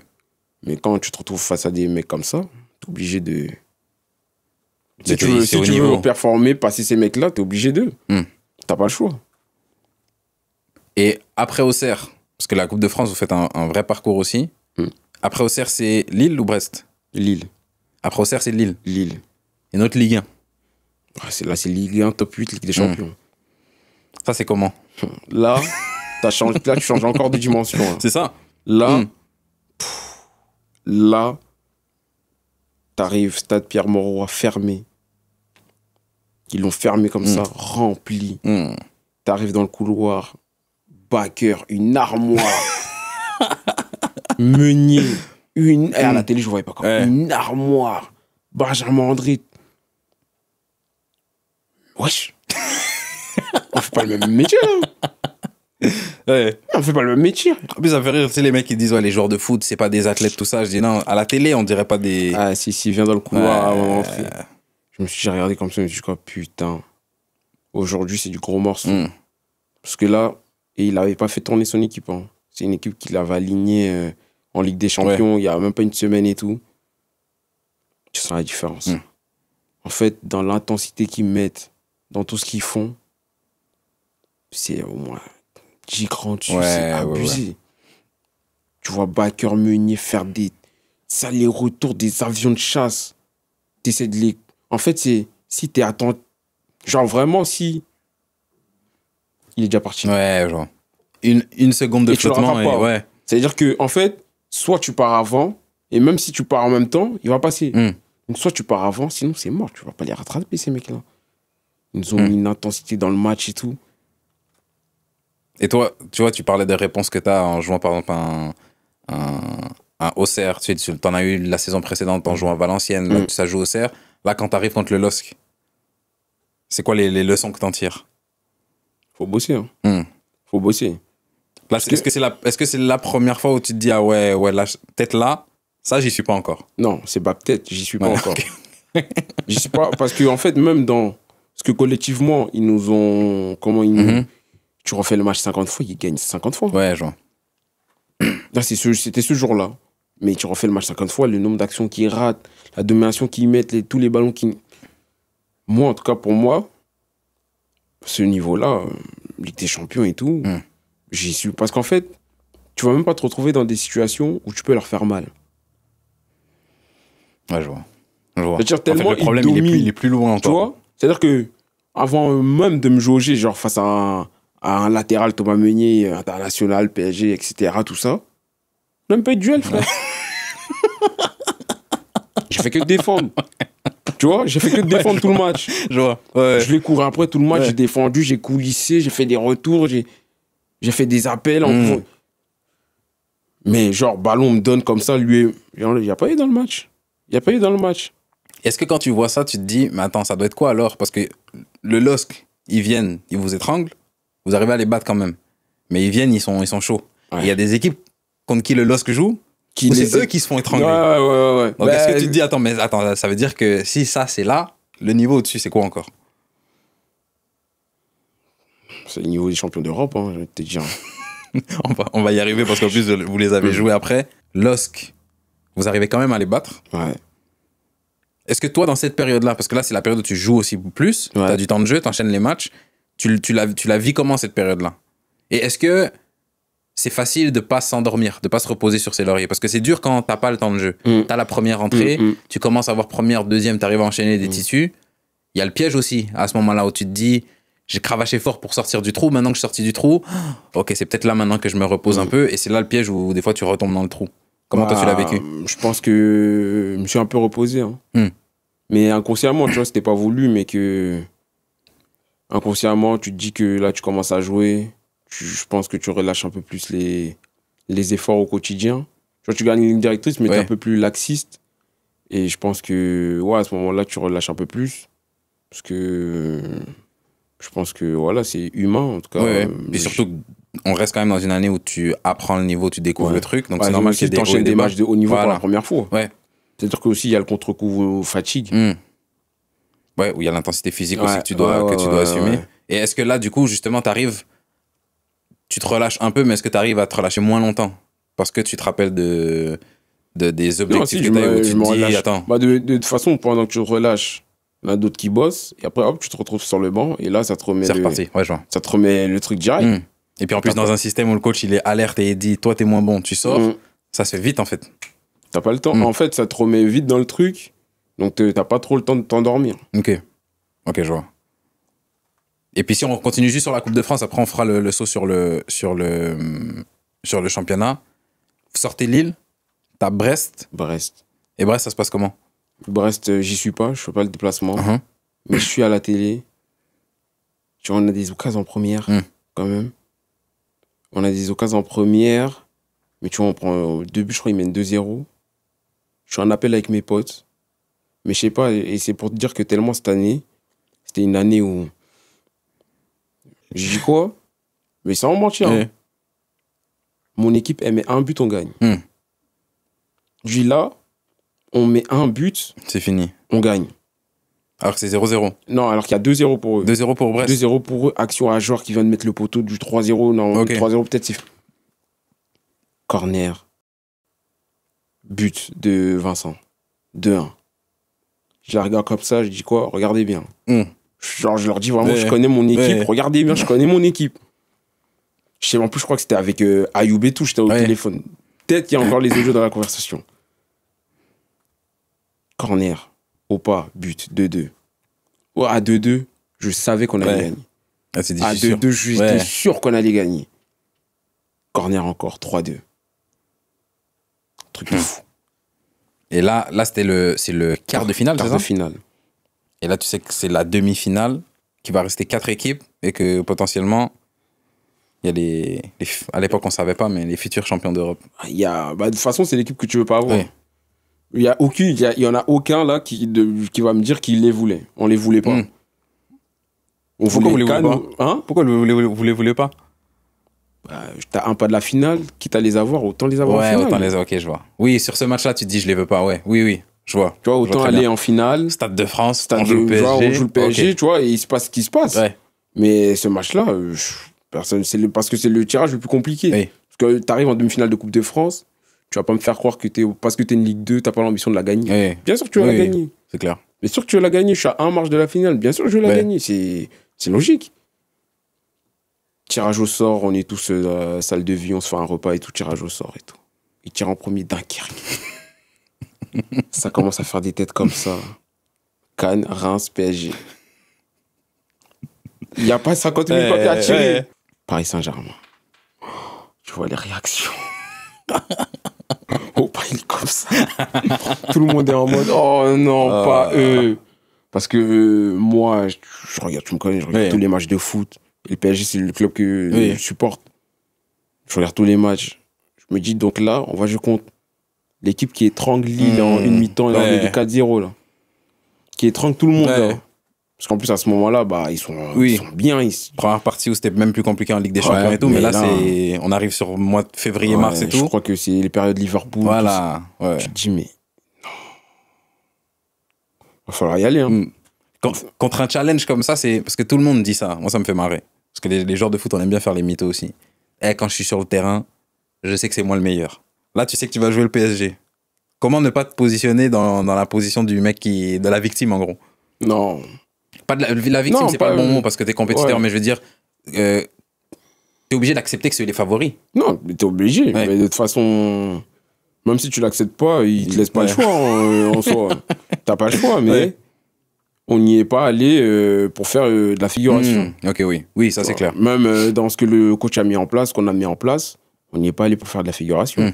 C'est que certes, c'est une bonne équipe, une très très très bonne équipe, c'est au-dessus de notre niveau, mais on a un plan, on va l'exécuter et on va voir ce que ça donne. Parce que c'est une très bonne équipe, mais il n'y a aucune équipe parfaite. Il y a forcément des failles à un moment, il y a forcément des trucs à un moment.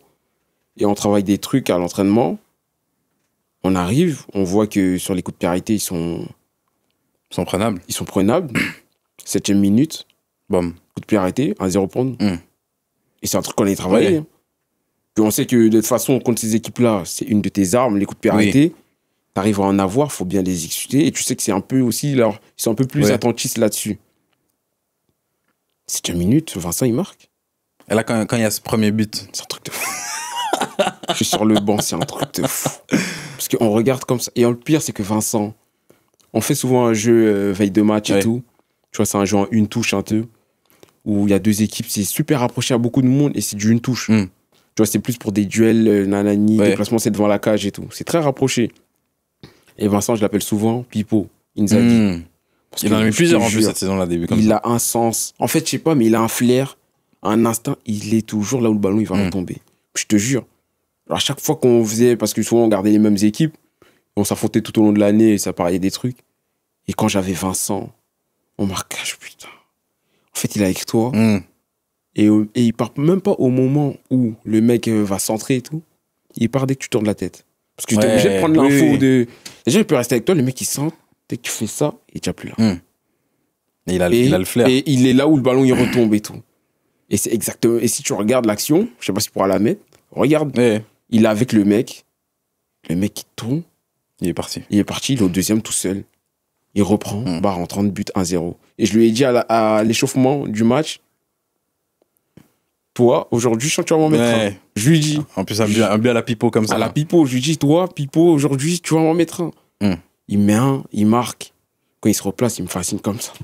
Et c'est trop, Vincent, et là, c'est trop. C'est 1-0. C'est quoi dans votre tête? C'est on va tenir le score? Non, on continue. En fait, c'est. On continue le plan. On continue le plan. De toute façon, c'est.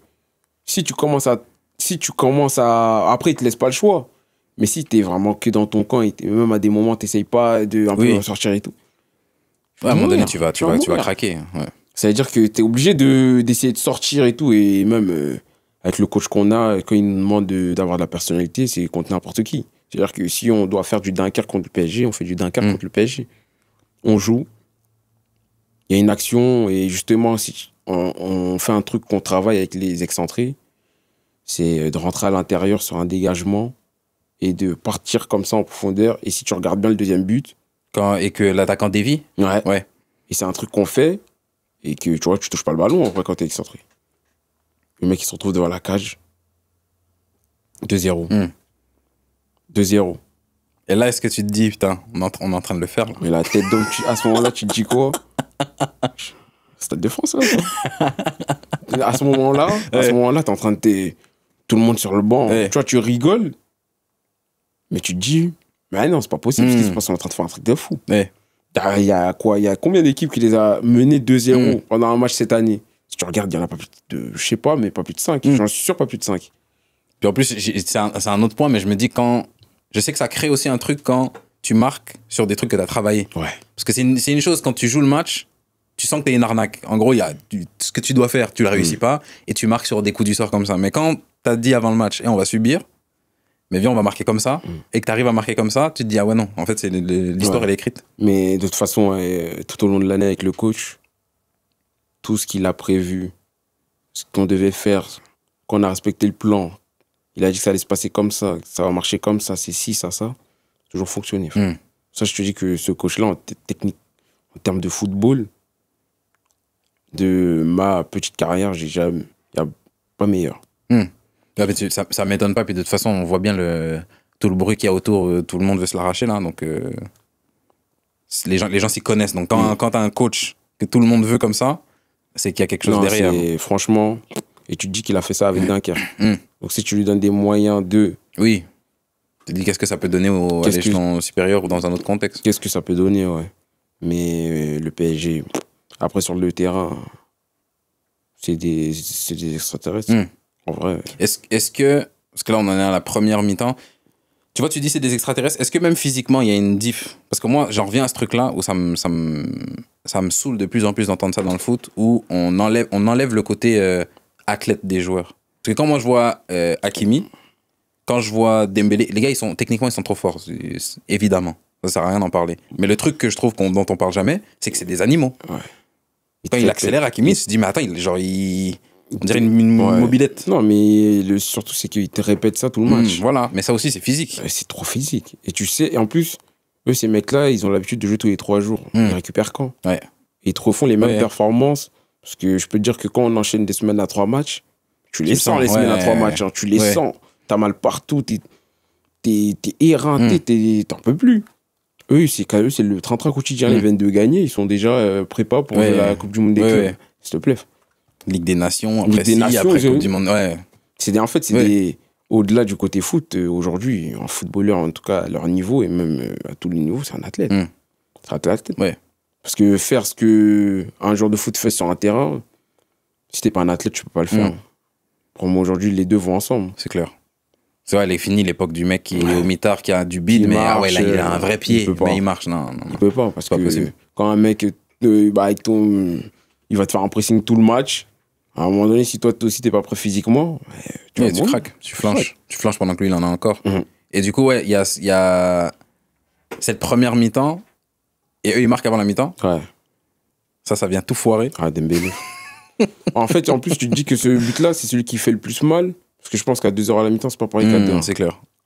C'est clair, je pense que tu peux les faire douter à 2-0 à la mi-temps. Parce qu'à 2-0, ils étaient bien, mais c'était pas comme au début de match. C'était vraiment pas comme au début de match. Et ça, il faut vraiment être bord terrain ou sur le terrain, tu le ressens. Ouais. Ils étaient pas comme au début de match. Au début de match, ils arrivent 1-0, ils sont encore tranquilles. 2-0, ils flanchent pas du tout. Mais ils voient qu'ils arrivent pas trop non plus à... Là, ça commence un peu. Et tu sens que vraiment, ce but-là, il leur fait du bien. Oui. Parce qu'ils se disent, bon, c'est fini la mascarade. Et début de deuxième, on prend 2-2. On a une occasion de 3-2 direct après. Ouais. On la loupe et après, là, c'est la machine. Ils sont devant notre surface. Ça bouge pas. Ils te martèlent, ils pilonnent, c'est ce que ça rend. Ouais. Ils pilonnent, ça vient de tous les côtés. Doué, Barcola, Vitinha, il perd pas un ballon. Tu vas le presser comme tu veux, il perd pas un ballon. Lui, c'est vraiment lui qui m'a le plus choqué. De tous? Même sur ce match-là? Sur ce match-là, ouais. Il perd pas un ballon. Ouais. En fait, c'est que... Et c'est toujours juste. C'est-à-dire qu'il sait quoi faire quand il faut le faire au bon moment, la bonne passe, le jeu long sur Hakimi sur le premier but, tout. En fait, il régule tout. Ouais. Et que quand, lui, t'arrives un peu à le sortir de son confort, tu vois que la machine directe après, si tu regardes bien en première mi-temps, quand on mène, il n'arrive pas trop à être, on va dire, dans ses aises. Ouais. Et que dès qu'il a trouvé le but, direct. Oui. En plus, je pense que c'est lui qui met Hakimi. C'est lui, mais Hakimi qui en a remis. Dembélé, en détouche, il envoie pétard. Et ouais, de les voir de près. C'est ce qu'on parlait du LOSC. On voulait faire le parallèle avec le LOSC où tu as dit, ouais, non. Ça, je te mens pas que physiquement, eux, moins impressionnant. Non. En gabarit, tout ça, ouais. Moins impressionnant. Genre, c'est pas. Tu dis pas, waouh, tu vois. Mais dans la répétition des efforts. Viens. Ouais. En gros. C'est pas parce qu'ils sont pas une armoire comme Bakker que c'est pas des monstres, c'est des monstres. Ouais. C'est tous des monstres. Mais tu les vois comme ça, moins impressionnant, tu vois. Moins t'impressionner, à vue d'œil. Et à vitesse réelle, est-ce que tu sens la diff avec le LOSC sur la vitesse d'exécution dans les gestes Eux, c'est le timing. Ok. Le timing. En fait, c'est le timing de tout, la course, la passe, l'appel, tout. Tout est coordonné. Tout est coordonné et tu peux rien faire. En fait, en fait, on dirait que c'est millimétré. C'est tac, tac, tac. Ouais, je vois. Et ça veut dire que quand tu regardes contre eux, si tu mets pas un peu le bus, t'es mort. Ouais, c'est cuit. C'est cuit. Et t'es obligé de suivre. Dès que t'es bloc médian, bloc haut, c'est fini. Parce qu'ils maîtrisent tellement que de ton 3 mouvements, ils sont déjà dans ton dos. Hein. Mais de toute façon, on l'a vu en finale, on a vu sur toute la phase finale de la Ligue des Champions. C'est que, comme tu as dit, tu peux vouloir bomber et dire non, nous on joue, va. Ils vont en gros, ils vont te plier le match en 20 minutes. Exactement. Et après, tu vas te retrouver là. Donc, vaut mieux accepter dès le départ, mais en ayant un plan de jeu. Voilà. Et voilà. Mais que on va dire, avoir de l'orgueil, mais au final, ils vont gagner. Et j'ai quand même envie de parler de ton entrée quand tu rentres contre le PSG. Est-ce que c'est particulier, ce moment-là? Parce que comme tu as dit, c'est ton club, c'est le club que tu supportes. pas ton club, parce que tu es un joueur professionnel à l'US Dunkerque. Oui. Voilà, on va bien faire les choses. Mais c'est le club c'est le club de ta ville, de Paris, t'es un mec de Paname, c'est le club de la ville. Et est-ce que c'est particulier de jouer ce moment-là? Ouais, quand même. Hein. De rentrer, tu te dis que là, 1 an avant, tu l'as regardé à la télé. Tous ces mecs-là, tu les regardes à la télé et là, tu joues contre eux. Même si je suis rentré en fin de match, juste le fait de rentrer, tu rentres. Première tête que tu vois, c'est Dembélé. Tu vas à ton poste, c'est Hakimi. Tu te dis, ouais. Et en plus, à ce moment-là, je suis pas impressionné. Mais je repense juste à des entrées contre, je vais te dire quoi, Macon, des trucs comme ça. Oui, oui. Non, mais genre, je te jure qu'à ce moment-là, quand je rentre, je me dis, je jouais des matchs où il y avait, je sais pas, personne, pas il y avait personne. Là, les 80 000 remplis. Là, il y a Hakimi qui est face à moi. Je fais des retours sur Dembélé et tout. Ah ouais, dingue quand même. Ouais. Dingue. Mais ça passe en 1 seconde, tu vois. 1 seconde, mais tu te dis, ah ouais, dingue quand même. Ouais, c'est une petite pensée qui te passe comme ça. Est-ce que tu as des choses que tu as vues sur le terrain où tu te dis, ah ouais, à la télé, je savais que ce mec-là avait telle qualité, mais je veux dire, à partir du moment où tu rentres sur le terrain, parce que c'est toujours différent. Même quand tu es sur le banc et quand tu es sur le terrain, il y a une différence. Savoir, une fois que tu arrives sur le terrain, est-ce qu'il y a des petits trucs où tu t'es dit, ah ouais, non, je savais pas que ce gars-là était aussi fort sur telle chose. Non, c'est Dembélé. Ouais. Laisse tomber. Laisse tomber. En fait, quand tu sens qu'il décide de, bon, ben là, il faut... Ah bon, on est en train de perdre, bon, vas-y, je vais commencer un peu à... Donnez-moi les ballons et tout. Et te mettre ses feintes de corps. Et il a dû mettre au moins 3 fois la même feinte de corps, mais il touche même pas le ballon. Ouais. Il conduit comme ça, il met feinte. T'es obligé de réagir. Ouais, t'as même pas le temps de réagir que lui... mais genre, laisse tomber. Laisse tomber. Quand il décide d'accélérer, il est crochet. Tu vois, ah ouais. Et puis je me rappelle, après le match, j'avais fait le trou de balle. Je pense que j'étais avec Yubi, qui était au tel avec toi. Je dis, c'était pourquoi tu sors pas sur Dembélé? Ah. Tu m'as dit, ouais, t'as raison. Ouais, je sais que je fais un retour comme ça. Si je mets mon pied, je le découpe. Mais j'ai enlevé mon pied direct, il allait avoir pénalty là, si je le touchais. J'allais rentrer une fois pénalty, non, abuse pas. Avec flinguer le match de tout le monde. Ah, non. Et ouais, donc du coup, vous faites éliminer. Ça fait quand même un beau parcours en Coupe de France. Tu l'as dit avec Saint-Priest, la Coupe de France, c'est des bons moments, c'est un plus, mais c'est pas la réalité. C'est pas le métier. Le cœur du métier, on va dire. Le cœur du métier, ça reste le championnat. Et du coup, avec Dunkerque, vous avancez sur une belle saison. On a quitté à peu près à la trêve où il y a le match d'Auxerre, il commence à y avoir des entrées avec de plus en plus de temps. Ton premier match se situe en championnat. C'est contre Pau. À quelle période? Janvier. Je pose la question parce que la saison commence en août. Ouais. Août, septembre, octobre, novembre, décembre. Ouais. Janvier. 6 mois pour avoir sa première titu. Ouais. Est-ce que le temps te paraît long? Non. Je pense que ça passe vite même. Bah, comme je t'ai dit, je découvre tout. C'est-à-dire que t'as pas le temps de trouver ça long. Parce qu'en fait, chaque jour, tu découvres un nouveau truc, t'es dans le truc. Et surtout quand tu commences à être dans le groupe, à enchaîner des rentrées et tout, ça passe super vite. Surtout que c'est pas comme s'il y a des trous, tu vois. Souvent, en N2, N3, tu vas jouer un peu, après il y a des trous. Là, c'est match tout le temps. Ouais. Après, t'arrives sur une semaine, 3 matchs.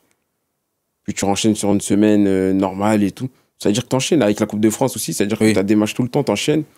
T'as pas le temps de... En tout cas, j'ai pas trouvé ça long. Et c'est quoi l'enjeu sur cette première titu-là? Ouais, c'est quoi l'enjeu? Est-ce que tu te dis, il y a de la pression un peu de performer comme c'est ma première titu en championnat? Il y a toujours de la pression, parce que c'est ce que t'as voulu. Donc tu te dis que t'as pas fait tout ça pour rien, mais ma première titu, je suis en kiff. Je suis en kiff aussi total. Kiff total, tu te dis que... Voilà. Ouais, t'as rien à perdre en gros. T'as bossé pour ça, là, t'es là, au-delà même de la pression de faire un bon match, etc. Kiff aussi. T'as le droit, t'as bossé pour ça, t'as le droit de kiffer, kiffe. C'est exactement ce qui s'est passé. Franchement, il y a une anecdote en plus. Premier match titu contre Pau, le club d'un coéquipier avec qui j'ai joué l'année dernière. Oui, Kaloulou, ouais. On était en plus, c'était vraiment une personne avec qui je m'entendais bien, on était à côté dans les vestiaires et tout. Et lui, il signe là-bas à la trêve pendant que moi, je signe à Dunkerque et lui, il signe avec la réserve de base. Et très vite, il commence même à jouer avant moi. Ouais. Titu et tout, dès le départ, il commence à jouer, il est intégré, il joue et tout. Et le premier match Titu, c'est contre son club, contre lui. C'est-à-dire, quand je le vois, je me dis, en un an, non pas en 6 mois. On était là-bas, et là, regarde, on se retrouve et tout. Avant le match, on se tape des barres de fou. On se tape des barres de fou. On se dit, regarde, l'année dernière, on était en N3 Saint-Priest et tout. on se retrouve sur un Et là, on se retrouve en terrain de Ligue 2. Ok, même de l'année dernière, on se l'aurait dit. Personne n'aurait cru. Même nous, on ne serait pas cru. Jamais de la vie. Ouais. Et ça, après, c'est pour ça que des fois aussi, j'aime bien dire, dans la vie, dans le foot, partout, il n'y a pas de mode d'emploi. Il n'y a pas écrit que si tu fais ci, ça va se passer comme ça, comme ça. On n'a pas, chacun a son histoire, son destin, mais il n'y a vraiment pas de mode d'emploi. Ouais. Non, puis en plus, tu vois, moi, quand j'ai commencé le podcast au début, c'était avec la volonté de se dire, tu vas pouvoir raconter des histoires qui vont pouvoir guider d'autres personnes. Et là, j'ai entendu tellement d'histoires que tu dis, en fait, tu peux pas prendre quelqu'un et te dire, je vais me caler sur ce que lui, il a fait. Ouais. Tu prends des leçons de plusieurs personnes. Et la leçon que moi, je tire après tous ces épisodes-là, comme tu as dit, c'est qu'en fait, il n'y a pas qu'un seul chemin. Il n'y a pas un seul chemin, c'est chacun trace sa route. Et tu as dit un truc avant qui est important, c'est que dans tout ça, mon cerveau, là, aujourd'hui, je pense que c'est peut-être un défaut que je commence à avoir où je réfléchis beaucoup. Et tu peux par moment oublier de kiffer. Et toi, tu me parles de ton premier match. Oui, il y a de la pression. Si je suis bon, je peux aller chercher un deuxième match titu. Si je suis mauvais, peut-être que je peux sortir du groupe. C'est vrai. Mais gros kiff. Le moment qui passe, là, juste profite. Et c'est peut-être le meilleur moyen aussi d'avoir le meilleur résultat possible. Ouais. Et il se passe comment ce match-là? Ouais, il se passe bien. On marque d'entrée. On marque d'entrée. Il se passe plutôt bien. Je fais un plutôt bon match, je trouve. Et on se fait égaliser à la fin. Ouais, ça, c'est vraiment la note que je trouve... Tu vois, le petit bémol à ce match-là, parce que c'est un match qu'on aurait dû, tu vois, repartir avec les 3 points. Et mais sinon, franchement, je pense que j'ai fait plutôt un bon match. Il m'a fallu une deuxième titu après. Ouais. Mais là, tu passes de Pau. Et là, tu joues Lorient. À domicile, c'est le gros match samedi soir. Tu vois, c'est un tout autre standing. Tu vois, au niveau de la Ligue 2, de toute façon, quand c'est le samedi 20h, déjà, c'est l'affiche. Un message, un tout autre standing. Et à ce moment-là, nous, on est bien classés. On est premier ou deuxième, je sais plus. Et eux, ils sont juste là aussi. Et là, tu sens que, ça, c'est une équipe de Ligue 1. Et je t'ai déjà posé la question sur la pression. Peut-être c'est répétitif, mais est-ce que là, t'en sens une? Parce que là, c'est chaud. Oui, non, c'est chaud, mais en fait, c'est une autre pression. En fait, c'est selon les matchs. En tout cas, moi, pour ma part, selon les matchs, il y a toujours de la pression. Pour moi, tous les matchs, il y a une pression. Mais c'est les enjeux qui sont différents. Ok, ouais, je vois. Et là, l'enjeu... Tu passes d'un match de Pau où c'est un match où tu as un quart contre Pau qui est pas non plus un mal classé, mais qui est pas haut de tableau, à 2 équipes du haut de tableau. Dont une équipe surprise qu'on n'attendait pas et une équipe qui a le même statut que Saint-Priest. Quoi. Oui. En N3, on est descendu, on doit remonter. C'est Lorient. Ouais, donc, comme tu as dit, la pression, il y en a, mais l'enjeu, c'est pas le même. Ouais. Et ce match-là, il se passe comment? Ce match-là... Ils nous font un pressing tout. Ils pressent pas parce qu'ils avaient analysé, je pense, qu'on sortait beaucoup avec notre gardien. Ils sortent pas sur le gardien. Ils font du 1 pour 1. 1 pour 1, mais ils sortent pas sur notre gardien. Ah, donc en fait, chaque joueur est pris. Il n'y a pas le décalage quand l'attaquant il va sur le gardien et là, tu dis, justement, c'est souvent ça que nous on cherche, le décalage, l'homme libre, avec des mouvements. Ils nous font du tout-terrain. Et dans notre malchance et eux, dans leur chance, ils marquent début de match. Pour sortir de coup de pied arrêté, ils marquent. Donc là, leur plan, il est parfait. C'est le gardien, tu peux garder le ballon même jusqu'à 90, ça va pas sortir sur toi. Mais le pied, personne va bouger. Personne va bouger, chacun a son genre, on est là. Et tu vois, le coach, souvent à la mi-temps, il fait des réglages qui marchent direct en deuxième. Mais dès qu'on a pris le but jusqu'à la mi-temps, on arrive à sortir quelques fois, mais c'est tiré par les cheveux. Ouais. Chaque fois, c'est un peu de chance. Mais là, ils nous ont surpris. Oui. On était surpris parce qu'on ne s'attendait pas du tout à ça. Pas du tout. Après aussi, ils avaient aussi des bons joueurs quand ils avaient le ballon dans leur temps fort. Ponceau, Pagis, Croupi, c'est des bons joueurs. Vraiment des bons joueurs, tu vois. Des joueurs de Ligue 1. Et ça, tu le sens direct aussi qu'en termes de joueurs, de standing, tu as changé de match. C'est pas la même adversité. Est-ce que c'est dur quand t'as... Je sais pas si aussi peu de temps de jeu, c'est pas ce que je veux dire. T'as du temps de jeu qui est pas régulier, qui vient par moment. Et puis du coup, ça fait que même les... Tu sais, on parle de s'adapter à un niveau. Ouais. Mais ça, pour moi, c'est un truc un peu du journaliste ou voilà. Quelqu'un qui est pas sur le terrain parce que, comme tu as dit, tu commences à jouer en Ligue 2. Tu joues une équipe qui est en Ligue 2, qui joue le bas de tableau, versus une équipe de Ligue 2 du haut de tableau. C'est le même championnat, mais c'est pas les mêmes matchs. Non, c'est pas les mêmes. Donc tu peux être habitué à jouer X, Y, Z équipe. Quand on te ramène Metz, on te ramène Lorient. C'est pas pareil. T'es pas prêt en fait. Tu pensais être prêt parce que t'as joué contre eux, mais c'est pas, c'est pas le même truc. Donc est-ce que c'est dur? Est-ce que tu trouves que ça a été difficile, que ça a été une difficulté ajoutée? Bah forcément, parce que l'adversité est plus forte. Parce qu'au final, Lorient, c'est l'équipe championne de Ligue 2. Ouais. Donc l'adversité n'est pas pareille, mais au-delà même de ça, je pense que c'est pas le même type de match. C'est pas les mêmes types de matchs auxquels tu vas être confronté. Parce que souvent, nous, on a souvent le ballon. Ouais. La possession, c'est-à-dire que contre des équipes à ce moment-là qui sont moins bien classées que nous, ils vont pas venir nous chercher. Tu vois, on a le ballon, on va essayer de trouver les décalages, mais tu vois, même pour nous, on a la confiance d'avoir le ballon. Oui. C'est-à-dire qu'on développe notre jeu et tout, mais voilà. Et là, tu tombes contre une équipe qui a pas peur de venir te chercher et qui limite te bloque dans ce que tu sais faire. C'est-à-dire que avant que le coach fasse les réglages, comment tu réagis? Ouais. Et là, c'est un peu, on va dire, à l'instinct, en freestyle, mais qui est tout l'inverse de ce dont on a l'habitude d'habitude. Tu vois, l'habitude, c'est cadré, tu sais que c'est comme ça. Il sort comme ça, tu fais ça. Et eux, ils pressent comme ça, tu te mets comme ça. On va presser comme ça. S'ils sont comme ça, tu sais. Ouais. Mais en fait, c'est pour ça que je parlais de difficulté ajoutée, c'est que toi, tu es hors de ta zone de confort, mais collectivement aussi, vous êtes hors de votre zone de confort. Tu vois, comme tu as expliqué, vous savez à quoi ressemble un match de Dunkerque normalement. Là, ce match-là, vous l'aurez 2-3 fois dans l'année. Ouais. Et du coup, il y a ces changements à la mi-temps. La deuxième mi-temps, elle se passe comment? La deuxième mi-temps, elle se passe bien. Début de deuxième, on est dominant. On a des actions. J'en ai une. Mais je sais pas si je peux te l'envoyer ou tu vas la retrouver. Je touche même pas le ballon. Non, mais pour en revenir aux qui disent que, bah ouais, il prend moins. Enzo, il récupère le ballon. Et c'est ce qu'on travaille, c'est ce que le coach martelait avec ça. Les excentrés appellent vers l'intérieur. Ouais. Je le vois. Je fais un appel intérieur. Il me fait la passe. Je me retrouve tout seul devant le gardien. J'ai même pas touché le ballon, rien.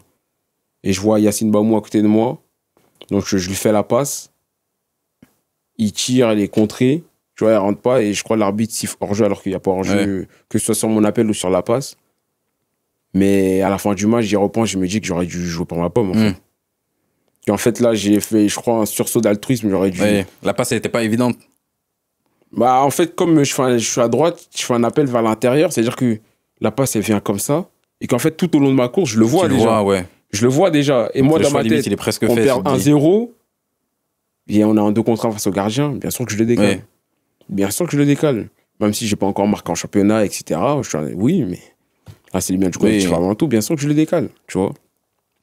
Et quand tu y repenses, ou quand tu y réfléchis, s'il n'y a pas eu but, c'est que ça n'a pas été fait. Le bon choix, le bon choix n'a pas été fait. Je me suis dit, mais tu vois, pourquoi j'ai pas tiré? Pourquoi je l'ai pas allumé, l'autre? Et après ça, des fois, tu y repenses, tu cogites. Hein. Ouais. Après, je pense que c'est le genre de situation aussi que tu gères mieux avec l'expérience aussi. Bah, aussi avec, je pense aussi avec la confiance, tout. Aussi. L'enchaînement des matchs, quand tu es sûr de toi, de t'enchaîner les matchs, tu as déjà marqué, Je pense que si j'ai déjà enchaîné plusieurs matchs, j'ai déjà ouvert mon compteur, cette action-là, je pense pas que je fais la passe. Ouais. Je pense que j'arrive devant le gardien et j'allume ou je fais un truc, mais je pense pas que je fais la passe. Et donc, il y a ce match où tu as enchaîné ta première titu avec une deuxième. La fin de saison, elle se passe comment pour toi? Parce que t'accumules du temps de jeu jusqu'à une période où le temps de jeu diminue, où ça dégringole grosso modo jusqu'à la fin de la saison. Comment tu le vis de ton côté, ça? Moi, je le vis... en fait, c'est même pas que je le vis, je dois l'accepter.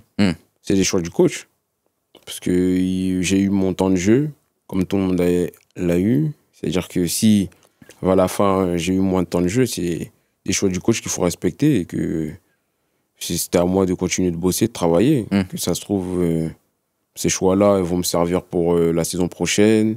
Ça me permet d'apprendre aussi, de mieux gérer les temps où je vais jouer et où je ne vais pas jouer aussi.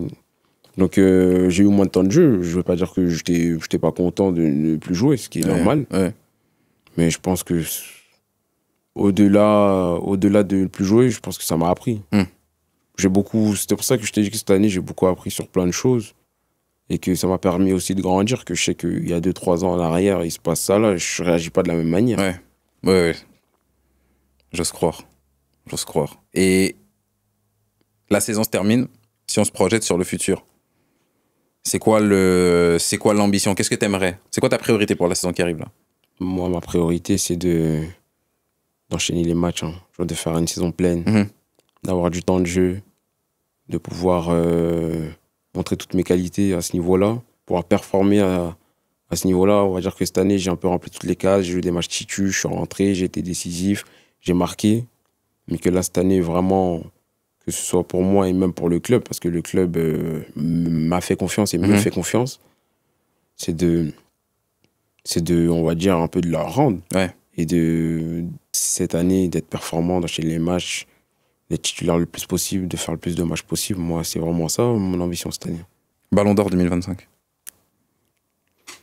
J'ai changé mon maillot avec lui. J'ai son maillot. Sérieux. On a le même numéro, tout. Dembouz. Ouais. Dembouz. C'est le choix du cœur ou c'est même logiquement pour toi, c'est le bon choix à faire?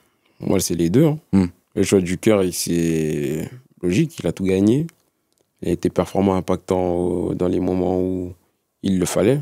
Parce que tu peux avoir tout gagné et ne pas avoir été impactant. Et en soi, pour moi, un ballon d'or, c'est le meilleur joueur sur la saison. Pas le meilleur joueur, le plus talentueux, le truc. Sinon, ça, il y en a eu 50 000 des ballons d'or différents. Là. Donc, moi, pour moi, cette saison, c'est le meilleur joueur qui allie les deux critères. Et est-ce que pour toi, quand même, Yamal, il a des arguments ou... Et Yamal... Si moi, je te dis Yamal, tu me dis je suis fou ou tu me dis... Non, je suis pas d'accord. Après, c'est chacun comment... Moi, je pense que c'est plus chacun comment il voit et perçoit le foot.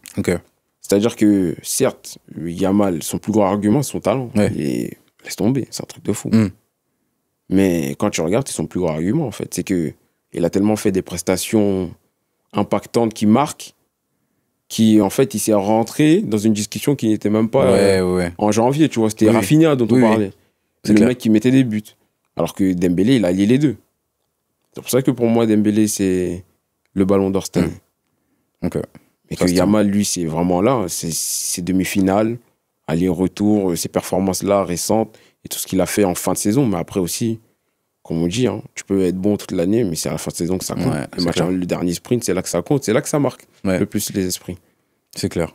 Je te pose 3-4 questions, tu me réponds rapidement. Vas-y. C'est les questions des abonnés. Pourquoi Marco il appelle? Est-ce que tu flambes avec les salaires de Ligue 2? Flambe? Ouais. Non. On passe à la prochaine. Vite. Est-ce que tu as trouvé ça dur de passer d'être titulaire indiscutable à remplaçant? Sachant que c'était de la N3 à la Ligue 2, mais est-ce que ça a quand même rendu le tout difficile? Bah, c'est dur en termes de... On va dire en tant que footballeur. C'est pas dur parce que tu sais que tu montes d'un niveau, donc t'as pas le même statut quand t'arrives. Et qui plus est, comme j'ai dit, j'ai eu le recul de voir que quand j'arrive à la prépa, je suis pas prêt. Et que je découvre tout, mais que c'est dur parce que tu sors d'une saison où tu as tout joué. Forcément, quand tu penses à toi-même... faut l'accepter. Il faut l'accepter.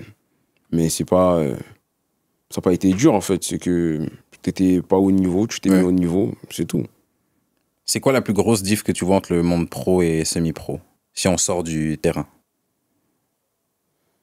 C'est le professionnalisme des joueurs autour.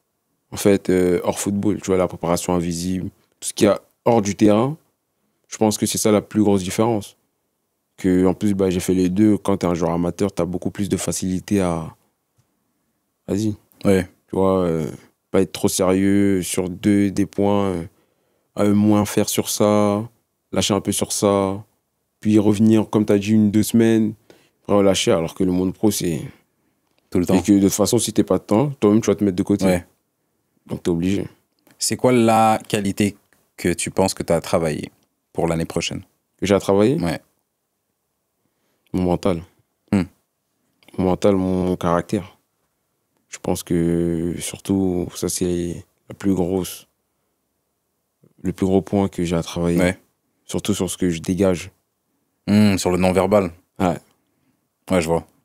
Que genre, si t'es énervé, que tu le montres, mais pas que ça devienne un... Pas que ça te porte préjudice. Ouais. Ok, je vois. Je vois. Et une dernière qui... Je rigole, il y a des questions de fou. Je te dirai après, après qu'on ait fini d'enregistrer. Dernière question, est-ce que j'arrive à en trouver une dernière? Ah, est-ce que tu as un objectif BUP/ASD pour la saison pro? La saison pro? Ouais. Non, je me fixe pas de... Non. Je me fixe pas de limite, mais tu vois, un minimum. J'espère au moins mettre 5 buts, 5 passes D. Tu vois, Okay. au moins t'arrives à 10 GA, mais après, ça c'est le minimum. Mais je me fixe pas de limite. Okay. Si j'ai l'occasion d'en mettre 10, 12, 12, je vais pas me gêner. Ouais, c'est clair. Ok.